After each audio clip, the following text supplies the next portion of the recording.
This week on London Real, we have Ivor Crotty, head of social media for television network RT. One of the big messages that our people on YouTube tell us, and one of the things that we built success on, was that our people like it raw. They don't want to be told what to think. It's very clear that they either don't want to integrate Eastern Ukraine back into a new Ukraine, or they're idiots. I learned what are the dynamics of an ethno-cultural conflict. I learned what that is, and I learned why it's cancerous and poisonous. I honestly think it's a war that's being taken to the East by the West. Don't give me television to put on the internet and expect people to watch it. Holy mackerel, RT is the first channel, the first TV news channel to hit the billion. So we learned really quick, what our people like, and we try and give it to them. London Real presents Ivor Crotty, Russia Today. It all depends on from which side of the barricade are you walking towards the barricade.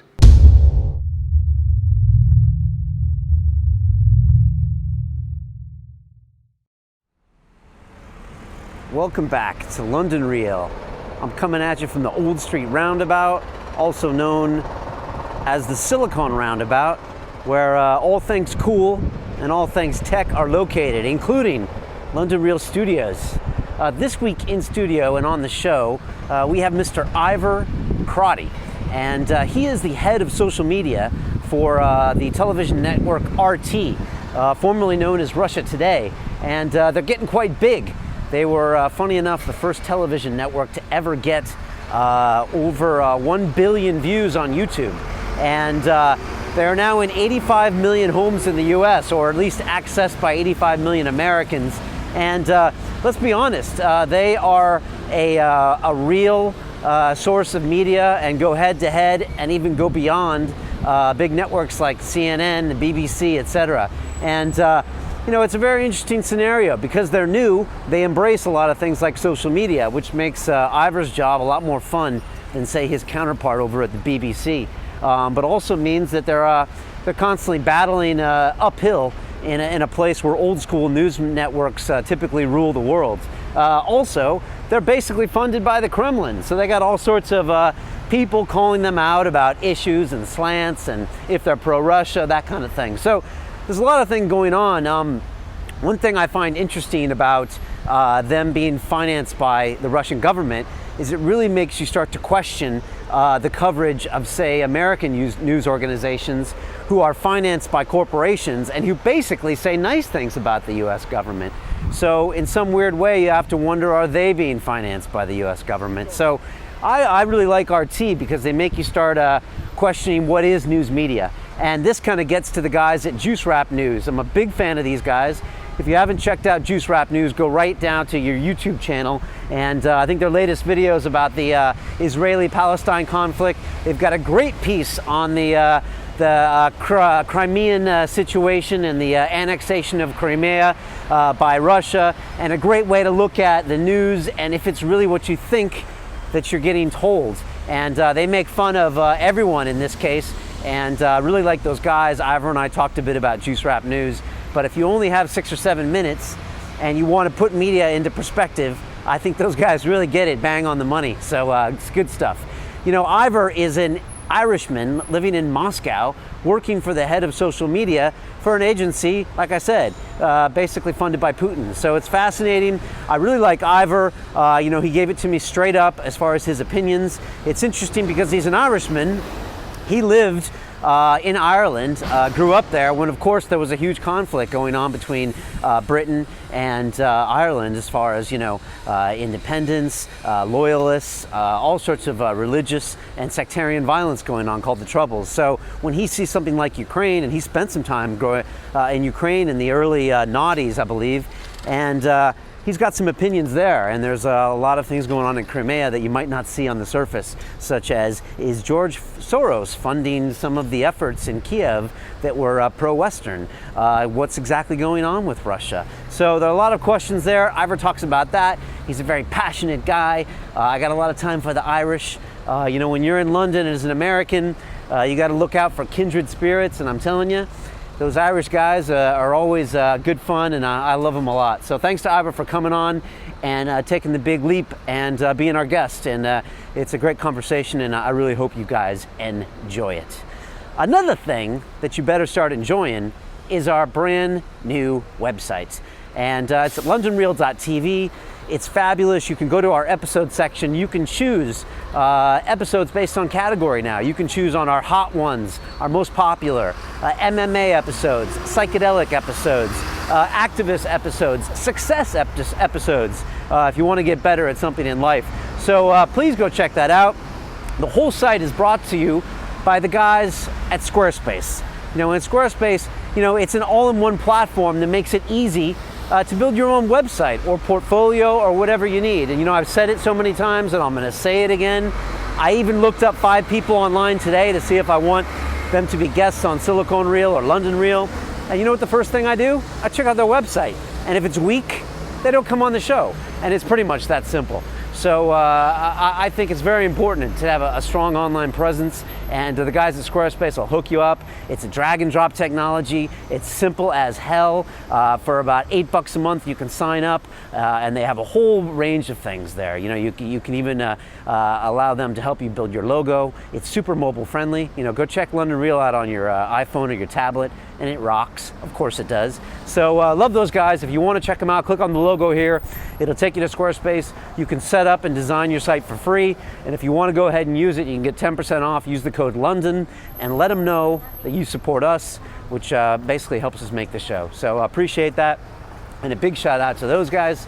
And I have to mention the other folks in the house, which is Dave Asprey and the crew at Bulletproof. It's really funny. I just got done watching Bulletproof Radio, which is Dave Asprey's fantastic podcast. He cranks about 2 of those a week out. I was his guest a couple weeks. If you want to watch me, you can. I think that video's on our YouTube channel. But he just had one of our former guests named Peter Sage, one of our most favorite guests ever on the show, on his podcast. And Peter is he's such an insightful guy. He worked for Tony Robbins for 10 years. I didn't realize he was the youngest ever Tony Robbins, I guess you'd call him disciple. I don't know what you call them. The guys that are kind of sanctioned by Tony to give talks. And he gave such an inspiring rap and talk to Dave Asprey. I was re-inspired by Peter. So big fans of the guys at Bulletproof. Just had a cup of their coffee this morning. If you don't know about the Bulletproof coffee, get involved. It's a coffee that's free of molds and toxins. You mix it up with some grass-fed butter, some brain octane oil, and boom, that's your breakfast. It's frothy, it's tasty. I mean, it tastes too good to be true. So check that out, and big thanks to those guys supporting us. And that's it. I'm gonna keep this walk short and keep these intros short. But if you want to contact me, I'm at brian@londonreal.tv. Hit us up on Twitter. I've got like 3 or 4 people around the world booking guests for me. So if you want to be one of those guys, hit me up or contact the guests, or get involved, because it's a total group effort, and we really appreciate the help. In the meantime, we got blogs up. I just put a video of me running the Tough Mudder here in London, which, if you don't know it, it's a 12-mile course with 20 obstacles, things called the Arctic Enema and the Electric Eel, and you can watch me get all muddy and me get electroshocked and all that good stuff. If you want to watch that video, it's on our channel page, or it's on our blog as well, so check that out too. And now I'm going to end this walk and leave you with the head of social media for television channel RT, aka Russia Today, Mr. Ivor Crotty. Let's do this. Hit it. All right. Yeah. This is London Real. I am Brian Rose. I am sitting here with Mr. Ivor Crotty, having a little sip of Bulletproof coffee. Yeah, it's going down very well. You're feeling that. When I said there was butter in your coffee, you gave me that funny look. Like, I did. Did I really come to the right place today? I wasn't quite sure, but after first sip, I was convinced. Come on, and let me recommend it to everybody who's listening, who's watching. I'm going to hook you up so you can take some of that back with you to Moscow. Thanks, dude. For people that don't know, you just arrived from Moscow. Is that right? Yeah, I flew in this morning. Yeah. Okay. Yeah. You are the head of social media for RT, which is the television network, I think formerly known as Russia Today. Yeah, that's right. Yeah. Last year, you guys, I think, became the first television news station in history to reach 1 billion views on YouTube. We did. That's impressive. Yeah, it's a great milestone. We just hit 5 million. So Congrats. It was a long road, but we got a ways to go to keep up with you guys. Yeah. I think you guys are available to like 85 million people in the U.S. Maybe that's gone up since I checked that stat. It's a big number of people in the U.S. Yeah. In London, you guys are rocking Mr. Max Keiser, who's been sitting right there. Stable Nate in this chair. I feel honored. He's been on that chair. The first time we had him on, it was about feel Bitcoin. his aura. Oh yeah, I mean he was crazy. He was just like going off about Bitcoin and Bernanke, and like at one point it was me and Alessio Rastani in here, the guy that said Goldman Sachs rules the world on BBC, and both of us were like, oh my gosh, because Max was like, he was almost like spitting into the microphone. It was absolutely fantastic, and he's been here again. He hosted on Silicon Reel as well. He's into tech, he's into Bitcoin, as you know. Sure, so we'll talk more about Max later. You guys obviously have George Galloway with the Sputnik show here in London. George was one of our early guests on here, and he actually charmed the pants off of me. And it was really weird because I prepped for George watching all these YouTube videos, and most of his videos started off with, the Rupert Murdoch media is never going to give me a fair shake, and he was yelling, and then he was here, and he's the most charming dude when he wants to be. Very eloquent man. Oh yeah, very eloquent man, a historian, everything. The one thing I didn't get to ask him was I didn't get to ask him about Fidel Castro, and I was kicking myself later. Like, what's it like to hang out with Fidel Castro? So George, we'll get you back on for that. In America, RT America, you guys have some really breaking stuff. You've got obviously Abby Martin. You've got this whole kind of steady cam shot that's really, it's just really brings the audience in, and you guys are doing impressive stuff there. Aaron Aid as well, and also over in London, Going Underground. I think it's Afshin Ratansi show. He's doing that show. You know, I always know what his show's like because my guests come to London Reel, and then I see him on his show. So it's the sincerest form of flattery, and I want to say thank Afshin for that. It's a great show. Yeah, he started with a new concept recently. The RT London bureau is just getting on its feet right now, big time. And Afshin brought it. Afshin and the guys came back with the Going Underground concept, and I think they've been really brave. Yeah, they're not afraid to try and come up with something that's a little bit of innovative, a little bit different to what you're gonna get on other channels. Let's call them the mainstream. But yeah, Afshin's going great guns. I like it. It's got a fresh camera style. It's got a little bit longer of a format, which is nice. They're standing up. And he's had Annie Michon, the former MI5 whistleblower, on. And he just had Todd Pierce we had talking about Guantanamo Bay. Lots of people. So that's great stuff. Want to finish out your intro. You are a recovering newsroom junkie. I want to hear what that means later. Sure. Before being the head of social media, you were the style editor for 5 years. I want to hear more about that. You're an Irishman based in Moscow. Ivor, welcome to London Reel. Thanks a lot. Great to be here, Brian. Great to be here. It's so good to have you here. It's weird because you probably will think that I've known Ivor for a long time, but we just met, and he's coming over to East London, thinking like, what the heck is this London Reel thing? But thanks so much for being here. We were introduced to a mutual friend, Mr. Bales. So it's great to have you here. It's just weird to think that you're an Irishman in London. You just came from Moscow. You've been living there for 5 years.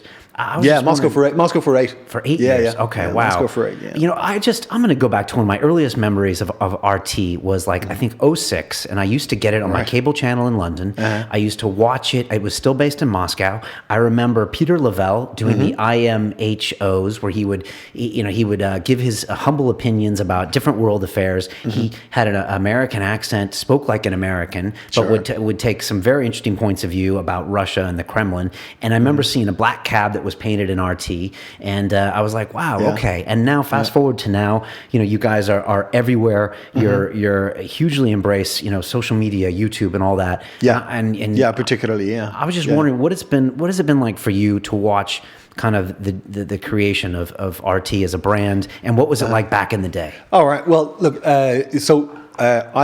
I'm 4 years in RT, so I came in 2009. Okay. And where was it then? Then it was. Let's have a look at who was president. I guess is probably the best way to start it. So Dmitry Medvedev was president of Russia at the time. This was between Putin's two stints, let's say. Yes. And Medvedev's message at the time was real, Silicon Valley, modernization, technology. He visited Twitter and Facebook and stuff, and these were the kind of the pivotal kind of pillars around which he was building his presidency. Okay. So the message we were getting out there was this one around modernization and the necessity for Russia to diversify its economy, to embrace tech, to bring in partnerships, to improve the investment climate, all of the key elements standard elements. So it started there. He visited Twitter and Facebook, didn't he? He did, yeah. It's weird because I can't picture Putin visiting Twitter and Facebook. No, not his style. Well, Putin famously doesn't use the internet. Isn't that what he says? Like, I don't use it because it's, everything's bugged, Okay, all right. So Vlad doesn't go there. Right. Well, he has a history in the secret services, so he does, would yeah. know. I think he says he doesn't use a mobile as well. He might say that. Yeah, he was probably saying this 2 years ago, and now we find out that the U.S. is listening. Everything is bugged. Yeah. Merkel's bugged by the U.S.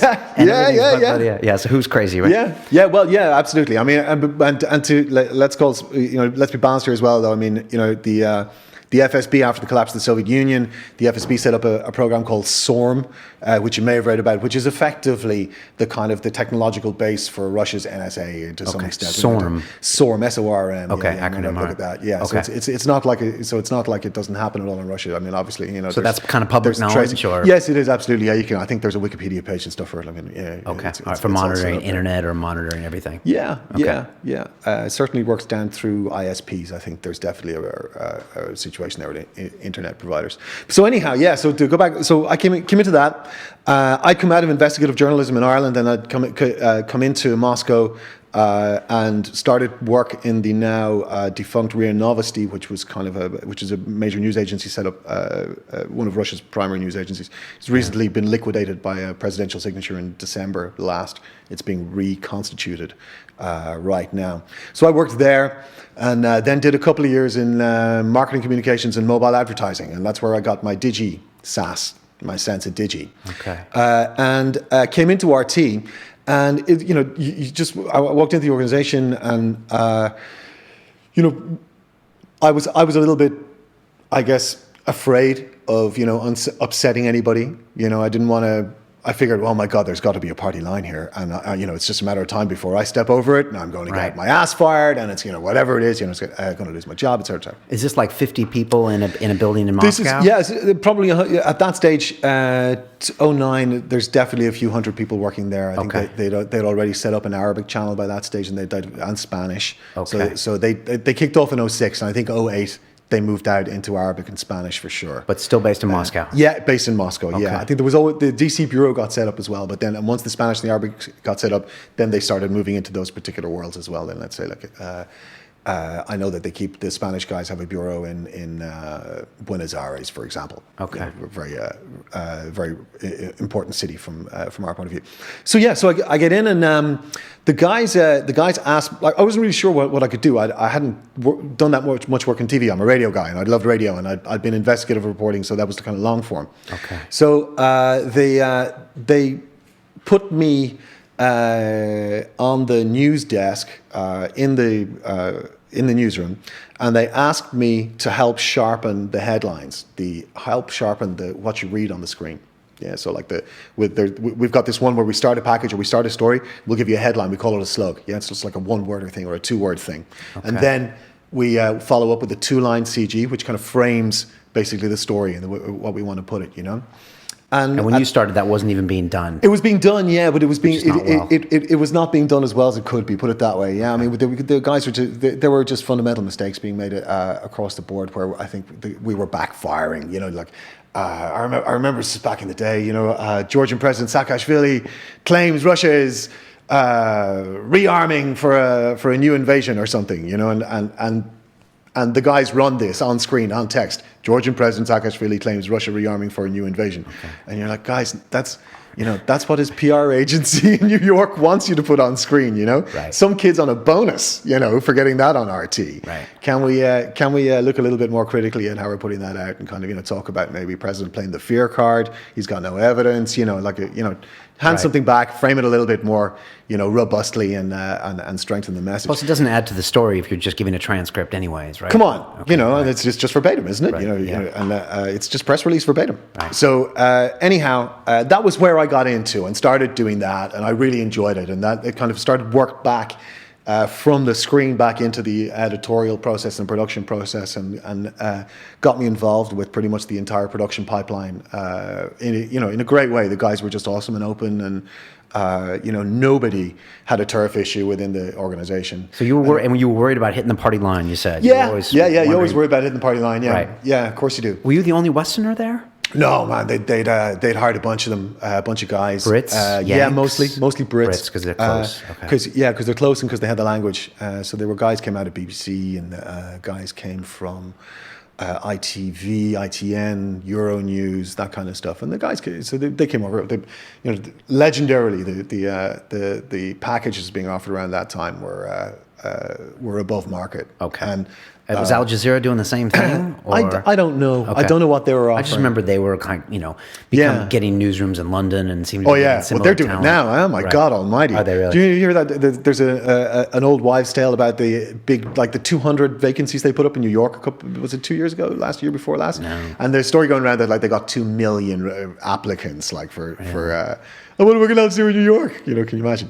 Wow. Everybody because of the salary or because of everything? I think everything. New York package as well. I mean, wouldn't everybody love to go? And like every young journalist, who thinks, hey, it's a digital world.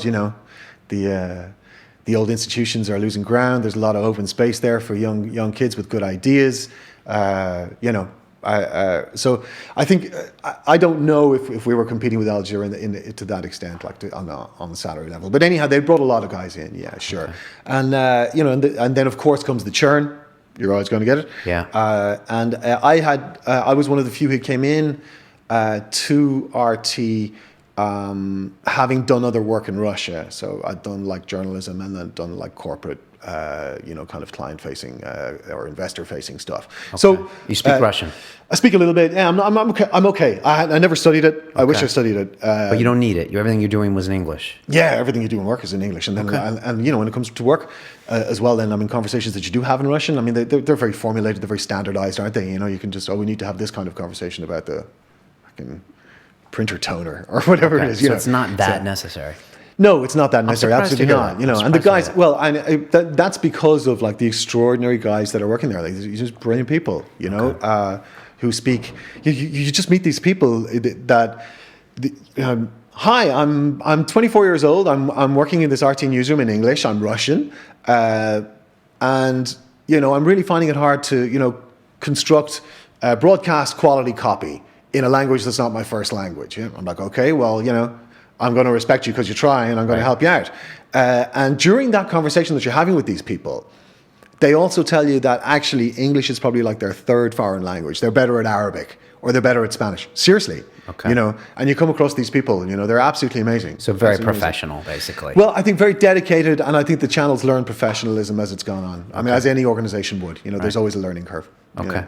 All right. So you're there, you're seeing the kind of the genesis, or I guess you're trying to find out what it's ultimately going to become as far as what the news network, what the feel is. Mm-hmm. So how is that? I mean, how does that evolve, or what do you see? Well, I got lucky in a way because what I was doing on TV got noticed. We got into a little bit of trouble from time to time for crossing the line of taste. What's an example? Well, I'll give you one. I'll give you one. Okay. Definitely give you one. Well, one was Sergei Lavrov, the Russian foreign minister, was meeting the head of, I think they're called the Zionist Organization of America, something like that. It's a very powerful IPAC lobby group. Okay. And Lavrov was the senior figure in the Middle East Quartet, this quartet that's designated with responsibility for kind of shepherding the Middle East towards some kind of peaceful situation. Okay. And so we now RT takes I would say a pretty tough stance on the situation in Israel and Palestine right now, and RT's angle is certainly wouldn't be described as pro-Israeli, and definitely not. Even though Russia has a lot of ties to Israel. Oh, of course, huge cultural ties, a lot of Russians. Yeah, exactly, Israel. absolutely, Okay, but politically, I think there's always been a strong relationship there between with the Palestinians going back to the Soviet. And they probably also have an opposite view from what the U.S. wants to do. Exactly, makes sense. Makes sense. So.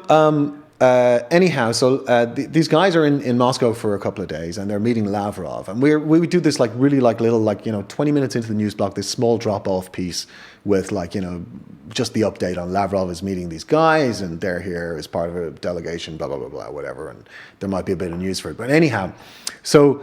The mischievous part of me, the Irishman in me, decides, well, we can play a bit of, we can play with this, and so I'm just sitting there thinking of like funny headlines that we can write, and my line is, well, hey, look, Lavrov is the senior guy in the quartet, and it's a really serious business, and as part of his responsibility, he's got to meet these guys.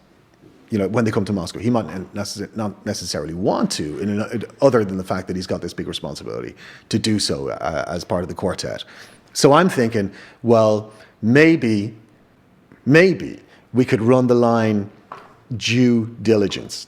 Wow. Okay. Yeah. That's yeah. Wow. Yeah. That's and so didn't see that coming. Yeah. So well, you did. I regret. Like, I regret having done it. I mean, let me be very clear about that. Right. I regret having done it. I think it was over the line, and it was in bad taste. But we ran it. But you're in a place like RT where you can kind of experiment. But you can do that. It's kind of like but we ran it. you're kind of like the blog of TV at the time, where you can play with things, and there's no like some guy in New York. Yes, there's no fixed fast formats.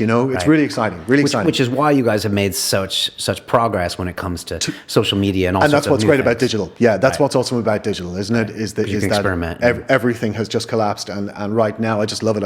It's to me, it's like it's like the golden days of punk or something. It's just like you have guitar, bass, drums, put them in a van. Go and make your music. Right. Right. And you don't have some guy like Morley Safer over there in the corner saying, "Yeah, we never did it this way." Yeah. For example, because some of those old school journalist guys are hardcore, right? And they're like, "This is the way we do it," and that kind of thing. Like, look, I mean, I think there's the legacy issues, but legacy can be a great thing, and legacy can be a real pain in the ass, and it can be a ball and chain around your foot, and you got to figure out which elements work and which elements don't for brand. So we got into basically we started working on the digital side when we started looking at YouTube, taking them seriously 4 years back. Wow. Okay. And I was approached by Kirill Karnovich, who's now head of web projects at RT, and Kirill and I basically struck up a creative partnership where I would help him work with Howard, bagging and tagging and setting stuff up on YouTube, and just trying to create a language and a vocabulary that's as dynamic as possible, and get stuff out there, get ourselves noticed. And did you want your footage to have a shelf life? Was that always something, or did you just want it to get to the most eyeballs as possible? We wanted eyeballs. Okay. All right. Yeah. Absolutely. I guess it's news, so it's what we're there for. It's what right now. I think from that point of view, I think it's what YouTube's there for, isn't it? You know what I mean? You said it yourself. Holy mackerel! RT is the first TV news channel to hit the billion. Yeah.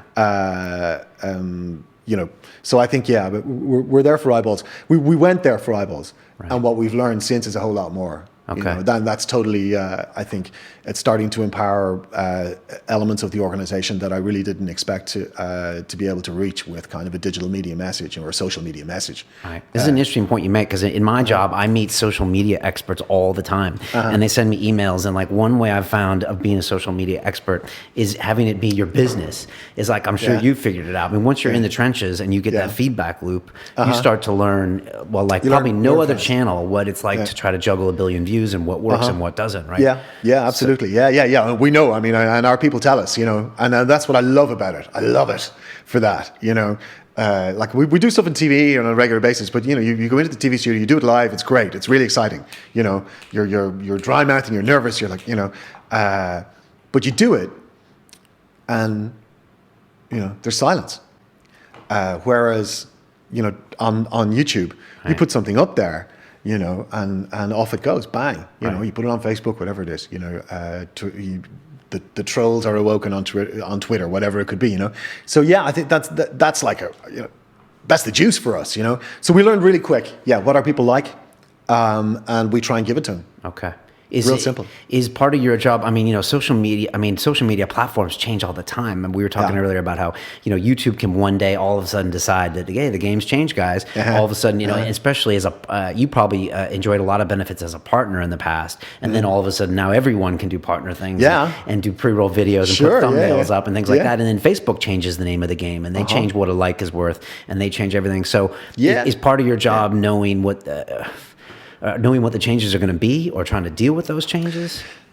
Like part of it is, part of it is there are others, I'm not the only, social media point guy or whatever, and we have a marketing department, we have like web projects, commercial department, so we, we pool or, we get the wagons in a ring when it comes to these guys because, they're business people at the end of the day, you know what I mean? They're going to do what's good for their business. Right. That's not a criticism. That's just an observation of fact. And, I think you got to make sure that your interests are being represented, So I think, I'm evangelistic about a lot of elements of digital media and social media, and particularly when it comes to news. But I'm not terribly evangelistic about the idea of, making a profit. That's kind of an old school idea, isn't it? You know what I mean? It's just like, guys running a business and they're doing very well. They just happen to be, the Google guys happen to be enormous business, with huge influence over how we live and, how we consume media. Yeah. What is as far as like online versus your broadcasting, is there a split there for you guys? I mean, I know there's much more feedback with the online, but is that something you guys think about? Is it small? Oh, of course. Is it big? It's completely different, man. I mean, like, golden rule, is like, when I came into the social media job, and the first thing I did was to go back to all of the various show makers in RT. So go back to like the likes of Abby and Max and these guys. And we have a host of other great shows in there. We also have a great technology show. There's a documentary channel that we're running, and talk to these guys and say, guys, don't give me television to put on the internet and expect people to watch it. You just can't do that, So we've had to go back and re-educate these guys to become content creators as much as talented directors and producers and. So I think like the differences are just enormous. It's chalk and cheese. There's an element, like when it comes to news as well on TV, there's an element of me that thinks that Anchorman is a documentary. I was about to say, don't you think so? I was wondering what you were thinking. There's so much of that, because it's a dying breed or a changing breed. I think I don't know if it's dying. I don't think it's dying. No, because when you told me it's definitely changing. It's changed. When you told me about those titles that you ran for Saakashvili, I remember in Anchorman 2. Isn't there a point where they're running like all of these titles? Yes, That's it. Right.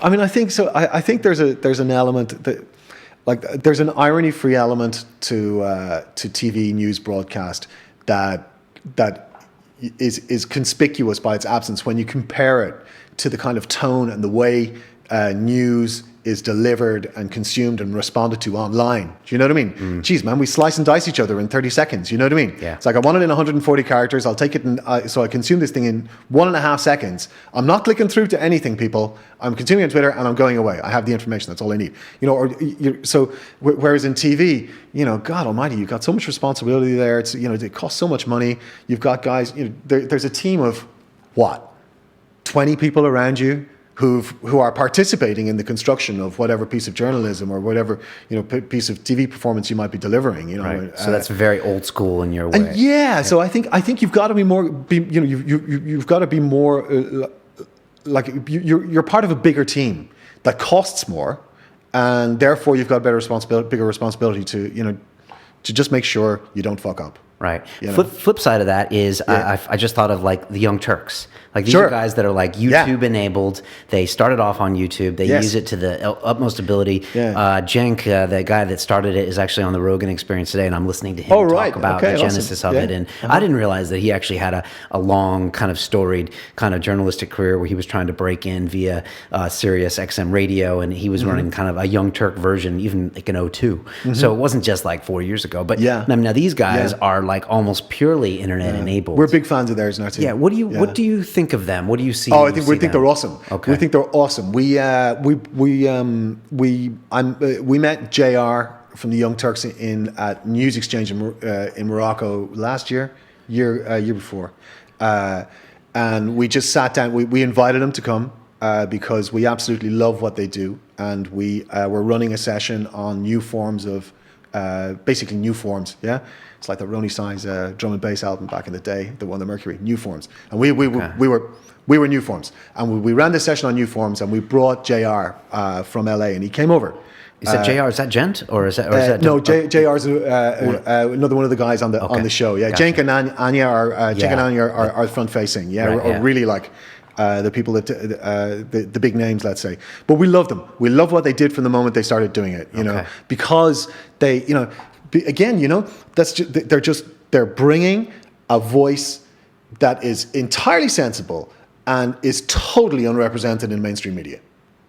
Right. And now with the tech, it's so easily to just And now it's all enable over the place. Right. Yeah. Or not all over the place, but now these guys are going to be huge. Right. And deservedly so. They work their like, asses off. Yeah, they got like 22 different channels. They're Yeah. I mean, they're live for, well, I don't know. I think their news channel is probably live for 4 or 5 or 6 hours a day, something like that. I don't know. Yeah. But he was kind of walking me through the business model, and it was interesting, you know, to Yeah. see. So you see something like that, and you're thinking, we need to kind of go that way. But then again, you're in the television business. I remember Max Keiser told me one time off camera, he's like, Brian, television isn't dead. He's like, I get 20 million people watching me on RT. I'm like, those are big numbers. You know, his YouTube views might be between 20 and 50,000. Sure. So there's that big audience of television. So how do you put those two things together in your head? Oh man, I just like, to be honest, I think there's an element of incompatibility, and I'm totally reconciled with that. What you said earlier. I do think they're just incompatible in many ways. Right. We've gone to great lengths to represent social media events on television. So we've done these scenes where we did them around the Sochi Olympics, where we ran a whole analytics package about what hashtags were trending in what cities, and you could see, you know, you could deduce from that how I people saw that were. piece. They got you in front of the camera, which is good, right? Yeah, you seem very comfortable in front of the camera. I'm fine with that. Yeah, no worries. I mean, like I said, you get nervous because, you know, there's a lot of people relying on you. You got to set up the graphics and you got to do it all right. It's very exciting. And it's live. Right? Yeah, that's no Yeah, joke. yeah. I watched the live people like Abby, or I saw you on that Sochi Olympics thing, and I'm like, okay, maybe someone did a bit of a or a flub, and I'm like, this is live, baby. It's like there's no, you know, they did great because they didn't fall over. So you were doing a whole social media platform where you could see where people were tweeting from, what the hashtag was going on. Funny enough, I was actually at Google Campus, which is right down the road here, and they have something similar where you can see, you know, where the Google Campus is being tweeted all over the world. You had set something up like that for Sochi. Yeah, we worked with TrendsMap. Okay. And they're great guys. Guys. And they've been really, really helpful. And what we were seeing, because what pissed me off first of all was that I came across TrendsMap. I was like, fucking hell, this is great. You know, we got to use this. We got to use this all the time because it's just going to tell so much. But then you have a look at how it was being used on TV, and like people were just like typing in their search hashtag. So it could, let's say, you know, Ukraine. And they hit return and they run a search, and then map of the world, blah, blah, blah, blah, blah, up come the hashtags. Right. Yeah, like, you know, with the bigger the blacker, the more intense. Blah, blah, blah, blah, blah, blah, blah. Yeah, and then like they put this on the TV screen, and a news anchor goes, "This is how much around the world people are talking about Ukraine."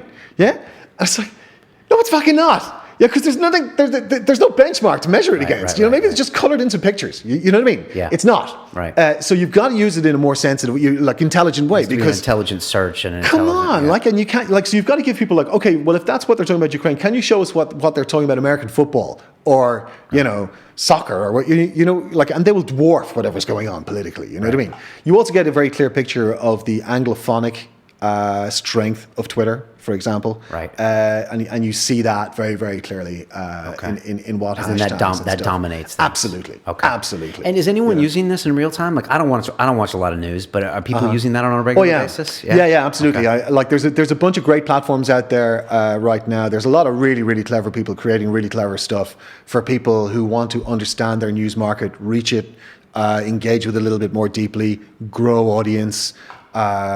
You know, so yeah, there's loads of stuff out there. I'm gonna, like, 2 Irish companies. Let me pick. Storyful is a great company. Storyful. Yeah, Storyful. Yeah. Set up by a former news anchor, an Irish news anchor called Mark Little, and some other guys. Mark, as I say, went from big hair to big data, and Mark set up this business. They sold it to Murdoch's people. Bought it 3-4 months ago, 25 million bucks, I think, something like that. Okay.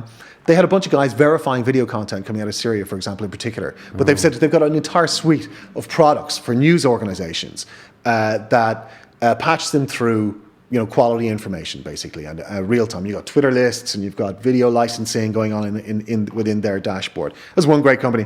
Another great company is the guys in Dublin, Spike, Newswhip. They give you like real time trending, social media trending for articles.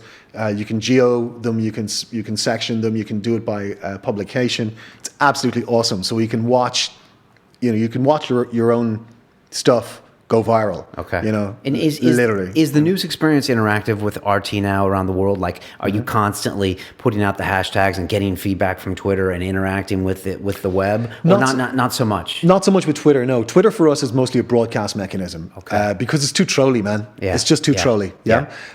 So for us, it's the bicycle wheel. Yeah, that's Twitter for us right now. Get the info out there, attach an infographic or an image, and get it up and running. Facebook is where the engagement happens. Okay. Yeah, that's where people sign. People like you because they like you. Right. And it's not anonymous, and so people can interact. Exactly. Okay. Yeah. Okay. Yeah. We talked about the Turks. Let me just hit a few other competitors and just tell me what you think. BBC or Fox News. Let's talk BBC first. When you hear BBC, I mean, part of me thinks, way behind the times, slow to adapt. But then there's the BBC Player, and they seem to have got some of their game. Sure. News media organization. A lot of brilliant people work in that organization. No question. Yeah. Another company that's funded by a government, right? Yeah. Look, and as an Irishman, I got my own take on the Beeb. I got my own take on the great institutions of empire. Right. Auntie, they used to call it. Did you ever hear that? Auntie. Yeah, they used to go auntie. Auntie. Oh, auntie. That's what the BBC was called. Yeah, the BBC used to be known as auntie. Right. Nobody says that anymore. I don't know why.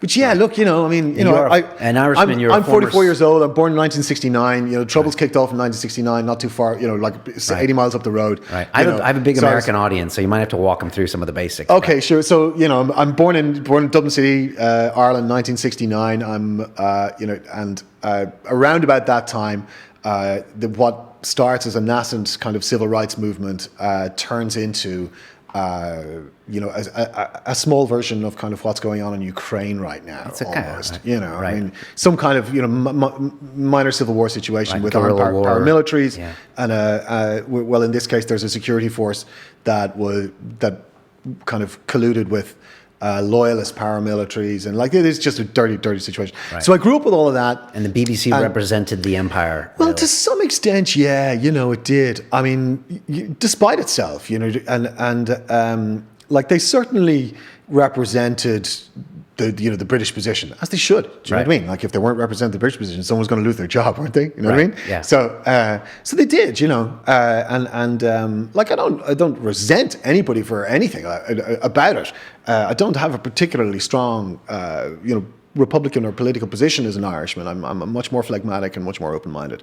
And I'll come back to something about Ireland and bipolarity on that in a second. So, but the Beeb. Yeah, the Beeb is just this. It's too big to fail, isn't it? You know what I mean? It's just so freaking enormous. Yeah. And as a news, let's talk about it as a news organization, because we can talk about David Attenborough all day and all night. You know what I mean? Yeah. And what do you mean? You're meaning that they make some fantastic content over the years, and they raised the bar in the 60s and 70s for journalism. Incredible, absolutely. Yeah, our tagline here at London Real is putting the BBC out of business. I love that. But it's an inside joke, because people in the States don't necessarily know that the BBC is funded by a television license, which you must purchase if you own a television in this country. Yeah. Let me repeat that. If you live in America, you have to buy a television license which supports a state-run media organization. Yes. I feel like I should say that a third time. Yes. Okay. It's just so. It's for me. It's Brian. Can I just double check with you? Let me just double check with something here. Yeah. Have you got a television license? I don't. You don't? No, I don't here in the studio because I don't have a TV. Okay. But I didn't have one for my first 5 years in London. I refused to buy one because I thought it was a socialist construct. Gotcha. But anyways, sorry. One of my teachers went to jail in Ireland for not paying his television license. Yeah, because he said there wasn't enough Irish language on the TV. And that was a political protest, basically. Yeah, it's a political protest. Good for him. Who came out of the TV license? Yeah. Good for him. There we go. All right. So forgetting Attenborough. Forgetting about BBC. Yeah. Okay, but as a news organization, look, I think the BBC is just the big old oil tanker, isn't it? You know what I mean? It's like, it takes a hell of a lot to turn that ship. It takes a lot of time, a lot of organization. But look, everyone in the world is jealous of their amazing newsroom that they built. It looks awesome.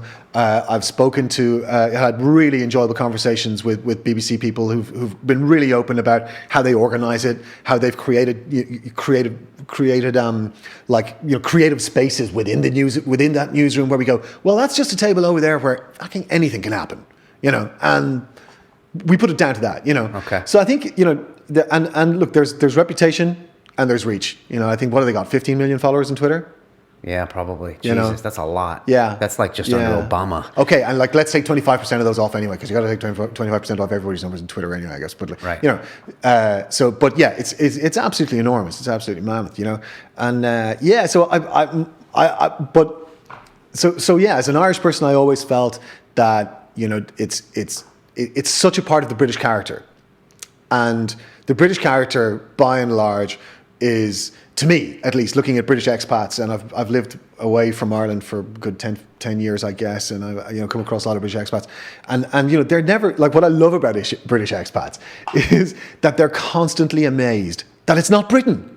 Don't you think? It's just, oh my goodness, it's just amazing. I mean, the locals, and it's incredible, and my goodness, it's like, of course the fucking locals, they live here. It's their country. Wait, wherever they live, they're amazed it's just like, and it can become like, I'm being very stereotypical about it now, right? But I think there's an element of that character somewhere in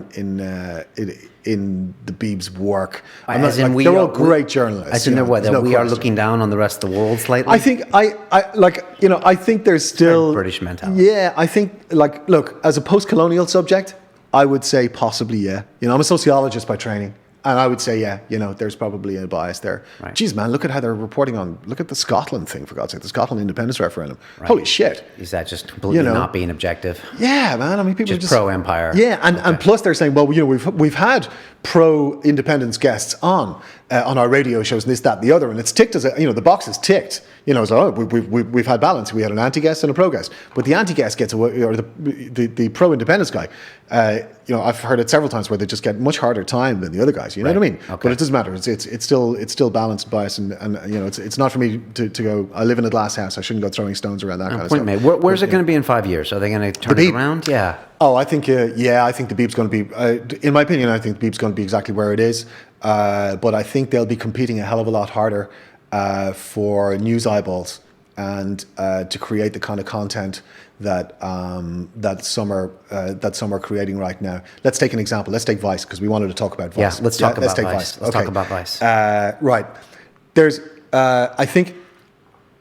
You were recently down in Cannes, and I heard Vice made a pretty impressive... Vice were all over the place. You were at MIPIM, which is a big media conference down in Cannes, media, right? An enormous media market. Where everyone comes and shows their... What was really interesting there was that YouTube made a keynote. Right. Yeah, and the keynote started with all of the stuff that you'd kind of expect to see from a YouTube keynote. There was a kind of brief video run through of everything that started with, like, what's that Scottish woman who sang in the X Factor, and there's Simon Cowell, and there's this kind of stuff, yeah? Right. And then about 3-4 minutes into what is like a 25-minute set piece MIPCOM keynote in front of 1,000 people, they go into news. YouTube goes into news and says, we want to talk about news.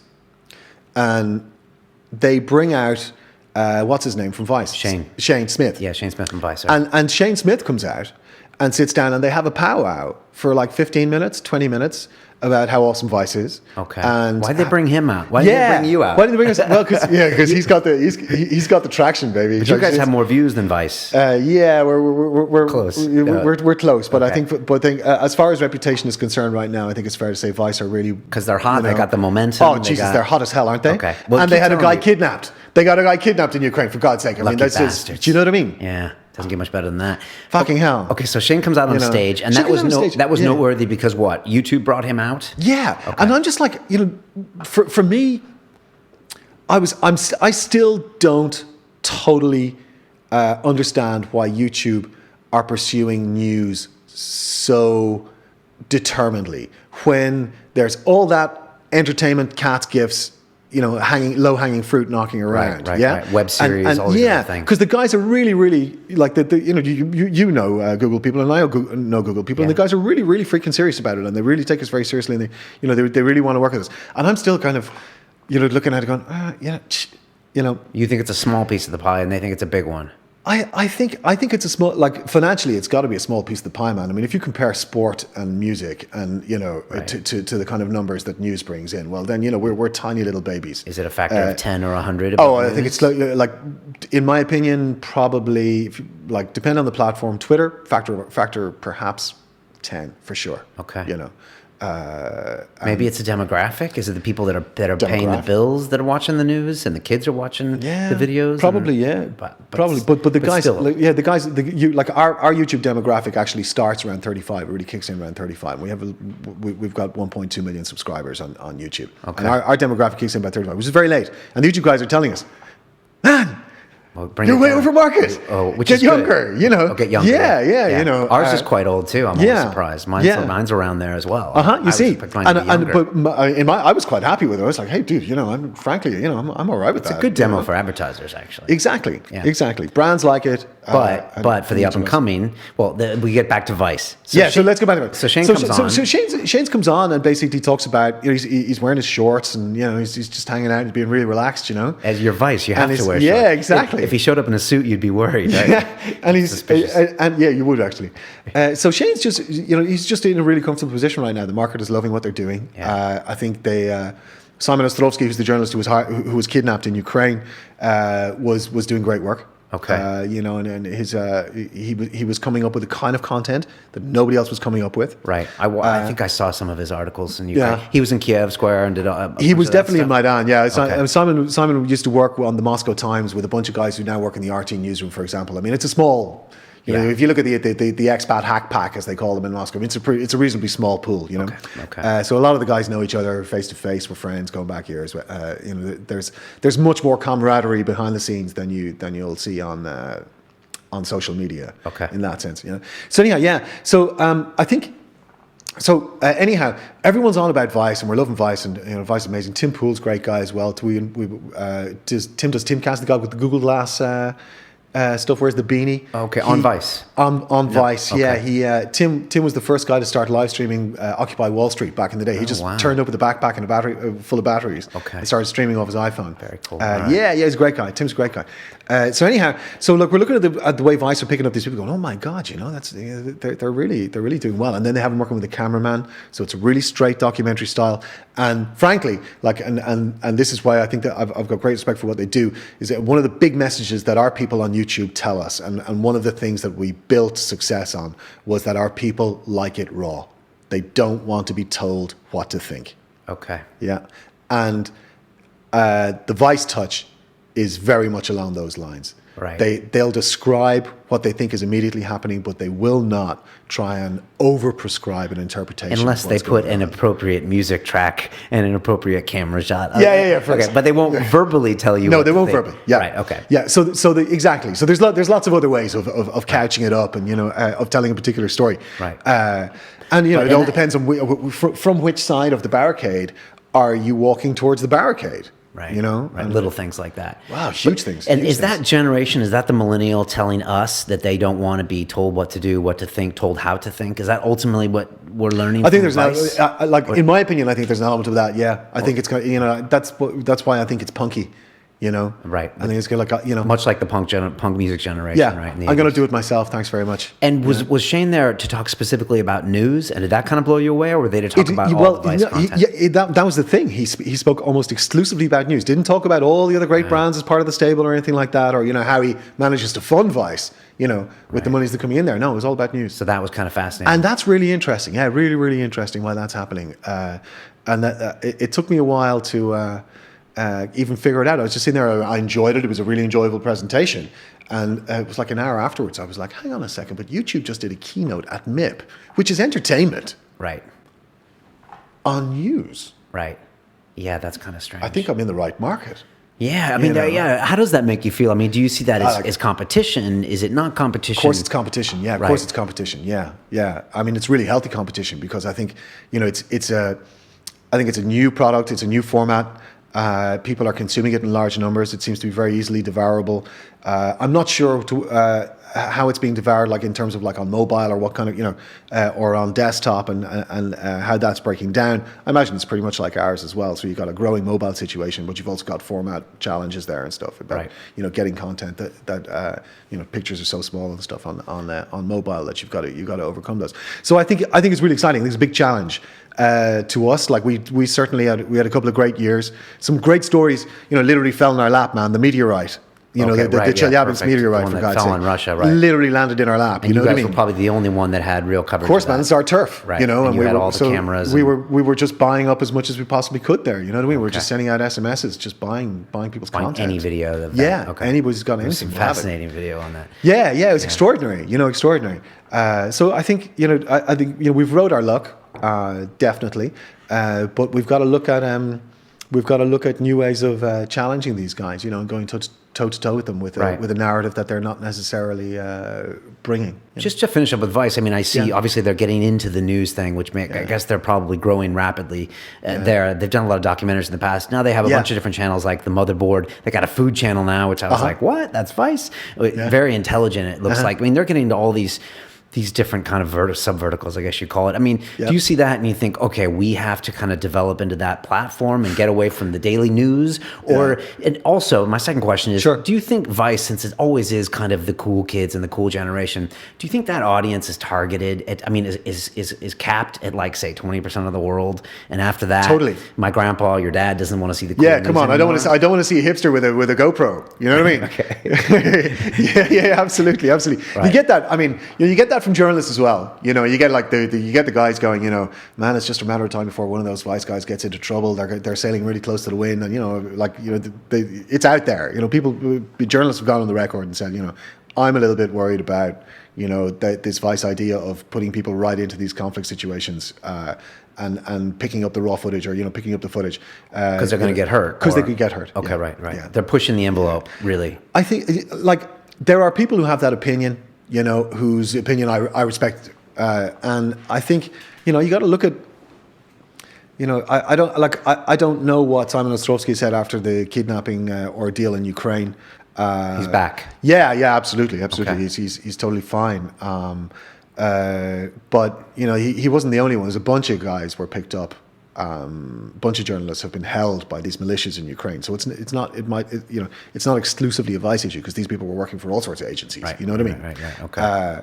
But there were you come across the concerns. People kind of at a conference or whatever will say, "Geez, man, that's full on." They're kind of just focusing exclusively on the conflict. Right. So it's a super high rate of growth, but also who knows the size of that market or where it's going to go. I guess we don't know where we're going, but it's fascinating that something like that can exist, isn't it? The Vice can be on some. While we're on Ukraine, let's talk about it. About it.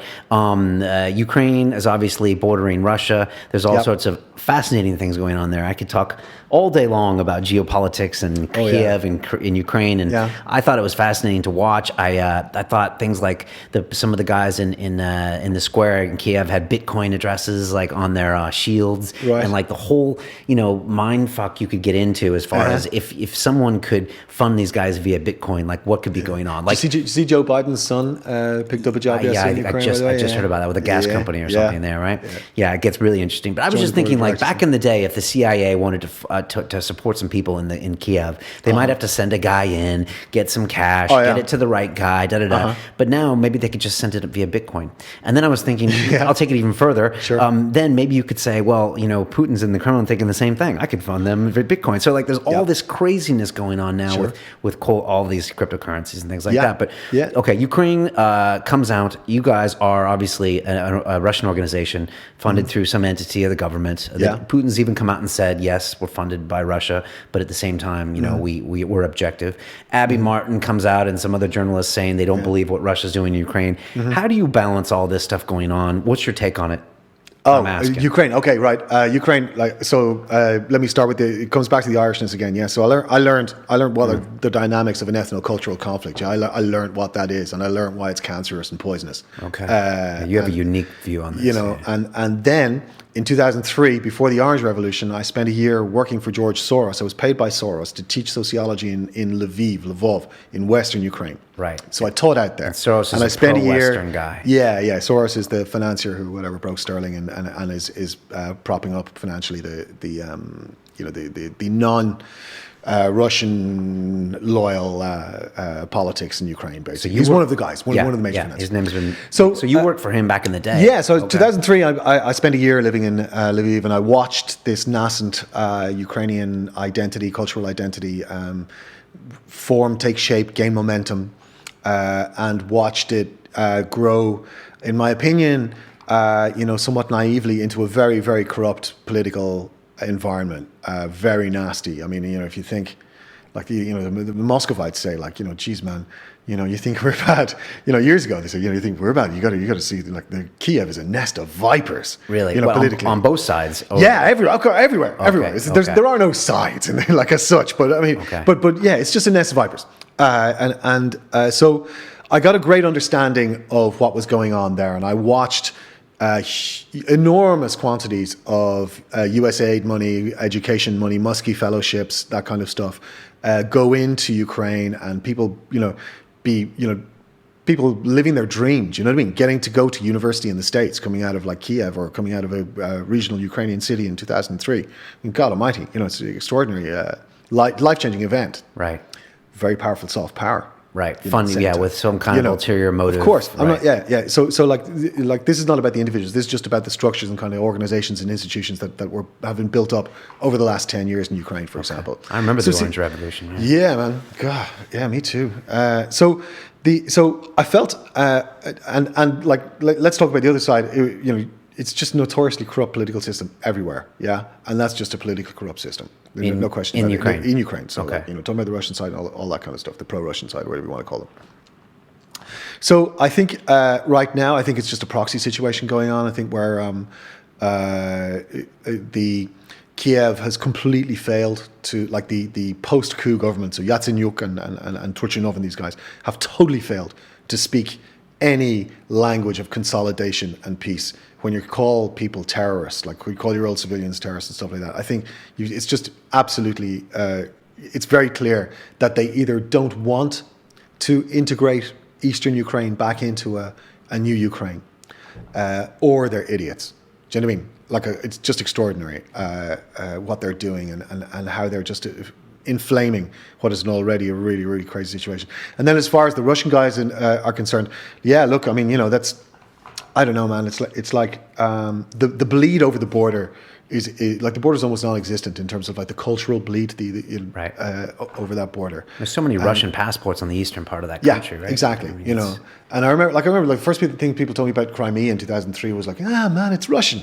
Right. Yeah, straight up. Yeah. If you go to Latvia or Lithuania, you'll realize 40% of the population is quote unquote Russian. And, sure. It happens a lot on this frontier. Absolutely, it does. Yeah, absolutely, it does. That's hard to understand if you're from California. I think some people, even though the Mexican border is a great example. Like, look at the Mexican Americans south and north of the U.S. border. Like, where's the border really? But that's another discussion. So, Well, the Mexican one was another example I was going to use. So anyhow, yeah. So what I'm talking about is right now what we're seeing is, and we saw it in Ireland as well after independence, was there's this post-colonial swing, and people just like get real fucking hardline, sociologically, it just happens. These positions polarize, where it becomes where it becomes that bipolar. You're either with us or against us. Right? Do you know what I mean? It's like, Jesus, man. I'm neither. Right. Can't I be neither? Can I have another perspective? And and that's just, I think, that narrative, in my opinion, personally, that narrative came out of neocon America. It is a. Well, you're quoting Bush, aren't you? After 9/11, you're with us or against us. You're with us or against us, and perhaps, and I'm guessing even like Rumsfeld might have been running that line back when he was working with Nixon in the 70s. I don't know, but to me, that bipolarity is the problem. There can't be an either or. There has to be both. Okay, is this going to get worse? This situation? I fear it will. Yeah, I fear it might. Yeah, looks pretty dicey. It looks really, really bad right now, and like the level of militarization in that society is huge. I had a great conversation with one of the guys from Espresso TV, who were the guys who famously ran the live streams on Khrushchevskovo of the burning barricades. Okay. They had like cables stretched all over the city, and these guys miraculously managed to run live broadcast of these things. They ran 24/7 for 3 months. Wow. 3 months. Wow. Yeah, it was amazing. Absolutely amazing. Anyhow, he told me we had a great conversation where we just spoke about the level of trauma in Kiev, and like that it's in it's what do they call it, post-traumatic stress disorder. Yeah, Kiev's in PTSD. Still, that whole city. Come on, man. Jesus, that square, like I don't know if people watch the detailed footage of that, but it's hard to. I mean, Jesus. I mean, that was like a proper war zone. Yes, it was. Yeah, sure. Yeah. So these guys are really well trained. Yeah. Sorry, it's going to be. I know it looks. So it's a proxy war between the West and the East. I think it is happening there. I honestly think it's a war that's being taken to the East by the West. Really? Okay. Yeah. Interesting. Yeah. I think the dynamics coming there. Like, for the love of God, why does it have to be John Kerry's freaking son that is appointed to the board of directors of a major Ukrainian private gas company? Why does it have to be him? Is there no other American lawyer? Joe Biden. Biden. Sorry. Right. Is there no other American lawyer that could do that? Yeah, I was surprised that they would even let that. Like, so it's very, very clear that, like, that's just like, man, that Russian bear thing, like they're just playing with it. And they're just poking it and poking it and poking it. Well, I mean, what do you do as a part of this Russian, media channel? Mediascape. Yeah, and then Abby Martin comes out and says, "I don't believe what Russia's doing right," and someone else in the States, I forgot her name, resigned because. Oh, Liz Wall. Oh yeah, but that was a neocon setup though. That was Jamie Kirchick and the guys out of. He works for Victoria Nuland's husband at a neocon think tank in DC. Okay. That was totally set up. He tweeted. Like 20 minutes before Liz Wall resigned on air, he's like tweeting, I think something really crazy is going to go down on RT very shortly. Let's start watching. The whole thing was set up. Okay. Yeah. So, but you have to live and watch this stuff. But what do you think? Like when Abby comes out and says this, and then she's like, I didn't get any flack. Is that a good thing for the network? Of course it is. Yeah, okay. Of course it is. It's a great thing for the network. I mean, it's a huge network. It shows that objectivity. And we need to, I think it's not necessarily about objectivity, Brian, in my opinion. I think it's just about a case of my father's house has many mansions. You know what I mean? I think there's got to be space for voices in there. Right. And like our guys, like our show hosts, criticize each other for that. Lavelle went after Abby. Yeah. Well, he toes the line. Yeah. That's Peter's opinion. Right. And. And Abby's opinion is kind of, I guess she's, like Peterson, I guess would consider himself a conservative, although he considers himself a liberal conservative maybe. Abby's probably coming out of anarchism, I'm guessing, and activism. Right. I don't know this. I mean, we let's call her up and ask her. Right. And so I think, they're just coming from different points of view on that, But I think it's really important that people are particularly personalities who are who are willing to get out there and present what they think to people and create an audience around it and build a community that they be allowed to express themselves in a network. Right. I'm thinking of the Juice Rap News guys. Awesome. I know you guys support them. We're partners. Yeah. Since back in the day, like a couple of years. That's a big move for you guys. So for people that don't know Juice Rap News, you got to check these guys out. We feature each other on our YouTube pages. When they ever get to London, we're going to have them on the show. But they put out a very good piece on the Crimean War. They did a great piece. They do a great job. Yeah. And it's weird because when you first hear about Juice Rap News, they're like, they do news to rap. But that's not the point because they're very intelligent guys. He's brilliant. He's a brilliant man. Yeah. They have a very subtle and very intuitive message. And the way they do it really sticks it in your face. When they have Kerry on and the general in the U.S. and the Fox News guy or whatever it is. It's not Fox, but it's like, oh, Jesus. Within 8 minutes, you can really start to wonder what you're being told. Absolutely, completely. And again, that's one of the things we loved about it. New format, new idea. It's newsy. Yeah, but it's not news. I was surprised to hear you guys partner with them. Was that is that because you guys are kind of new and you guys are big on new media? Absolutely. It's not like we because they're being critical of the news, and you guys are the news. Yeah, I think, but so are we. When I say we, so is RT. I mean, RT. RT's an outsider. Yeah, right. Like we're an outsider in a market of heavily vested interests, right, and enormous corporations and institutions. We're talking American news media mainly. Everywhere, all of them, BBC, all of them. Like the news business, right? The news business. Yeah, news business. And we're an outsider, and we're an unwelcome freaking outsider because we're delivering a message, particularly let's say in the English language. We're delivering an angle and a message that is not the message that is conveyed by these other channels, you know. And so what we're pointing to is like, look, guys, you know, this kind of foreign policy that you people are practicing, you know, maybe NATO, maybe Europe, the United States, you know, is really destructive. But you're not hearing a lot of stories about why it's destructive. You're not hearing a lot of stories, particularly coming out of the Slavic world, for example, of why there's this enormous suspicion of your interests. You know, enormous suspicion, particularly around NATO. My God Almighty! The Slavic world is suspicious of NATO and their interests. Okay. Oh my God! And the Western media. Yeah, exactly. So I think, you know, and so we're bringing all these lines, and we're bringing the, you know, end the Fed, Bitcoin. The market is fixed. Max, I'll never forget the day Max called Sean Fitzpatrick, the guy who ran an Irish bank that cost the taxpayer 80 billion euro. Right. That fucker took, you know, 20 euro a week off my mother's pension or something. You know what I mean? Seriously. Do you know what I mean? It's the reason why kids can't get hospital beds, whatever. That, like, Max called him a financial terrorist. And it was like, I think it was about 3 years ago. And that was one of the most awesome things I'd ever heard. Okay. I was absolutely loved it. And so, you know, it's like rap news. You know, I think, you know, from that point of view, it's, like, rap news is amazing, for what it does. You know, it completely mashes up two formats to create something really, really new. I mean, we're not like that at all. You know, we're a news organization. We're not a rap organization. But we're definitely coming. We're coming with a message that I think challenges the consensus in the mainstream. Right, and you guys are outside. It's really freaking simple, and we're outside of it, and we probably always will be. Right. You know? You guys don't have to worry about a profit, do you? Like a lot of other places do. I mean, the Kremlin. Exactly. Yeah. I think it's public $300 or $400 million a year to kind of run this organization. Yep. How does that change the game when it's paid for? It totally changes the game. I think, you know, in that one, there's like the whole organizational culture is just built around.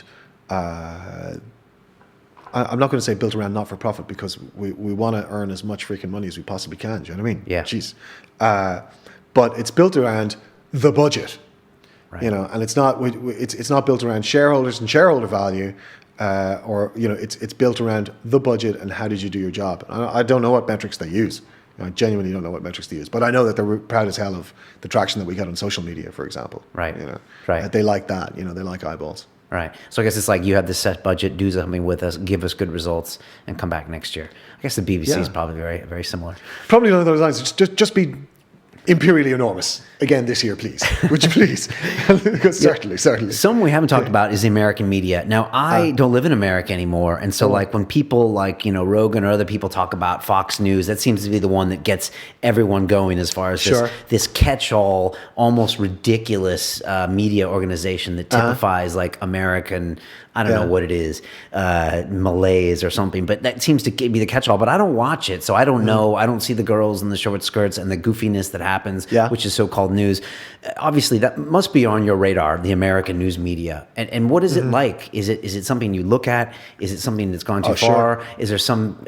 I honestly don't even know. Man, I think, like I said, when it comes to TV, I think Anchorman is a documentary. I think it's like a really, really good piece of cultural criticism about what's going on in TV news. And what do you mean by that? I just think because it's just like so much of it is just so patently unbelievable.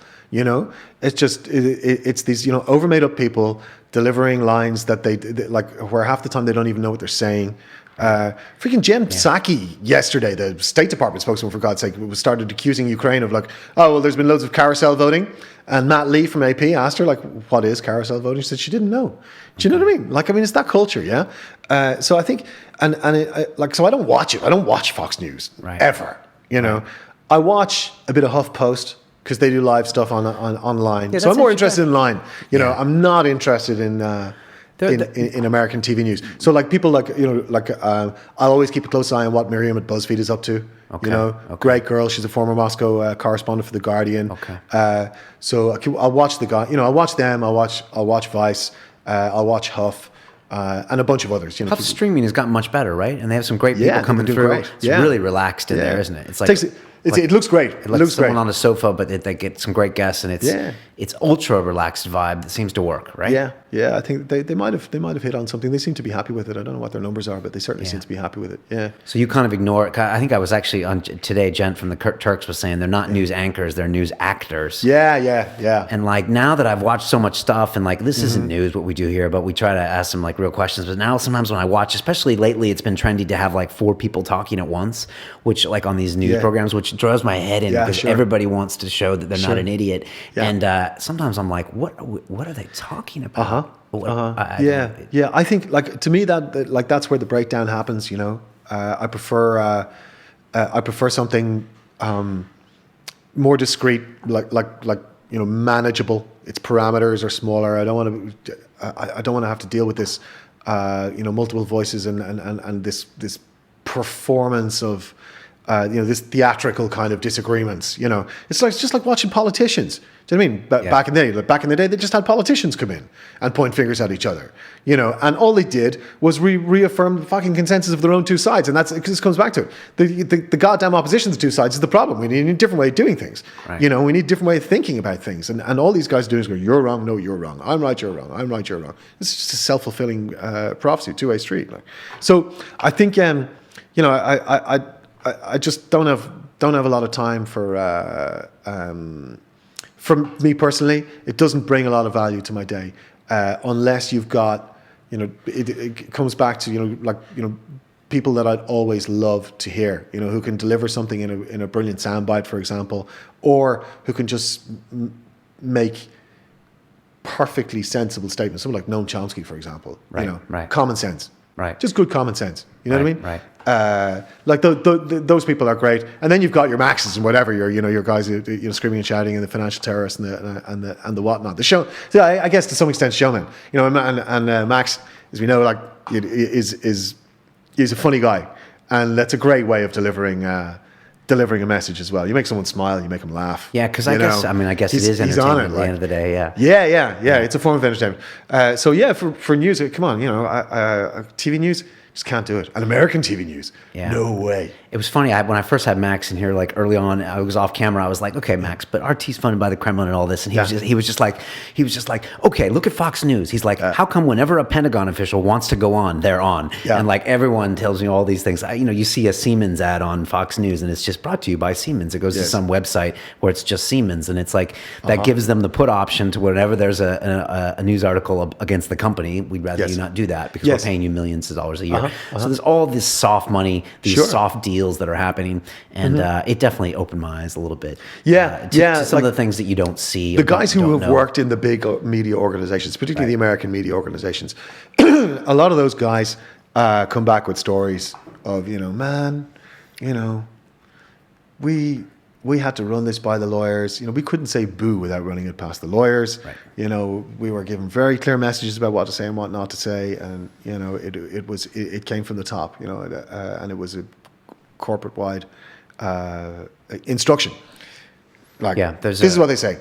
Yeah. There's a girl by the name of Amber Lyon who's was a journalist at CNN, and now she started her own crazy psychedelic journey, and she's got a new website called Reset.me, and she's gone a completely fascinating way. Stuff that we talk a lot about on the show as well, and I think she spent a year now doing this whole new project, and it's really fascinating. But she had some crazy and fascinating horror stories. She did, didn't she? Resign from CNN? Huh? Yeah, she did. Yeah, she did. And if I'm not mistaken, there's a lot of these kind of stories that are out there.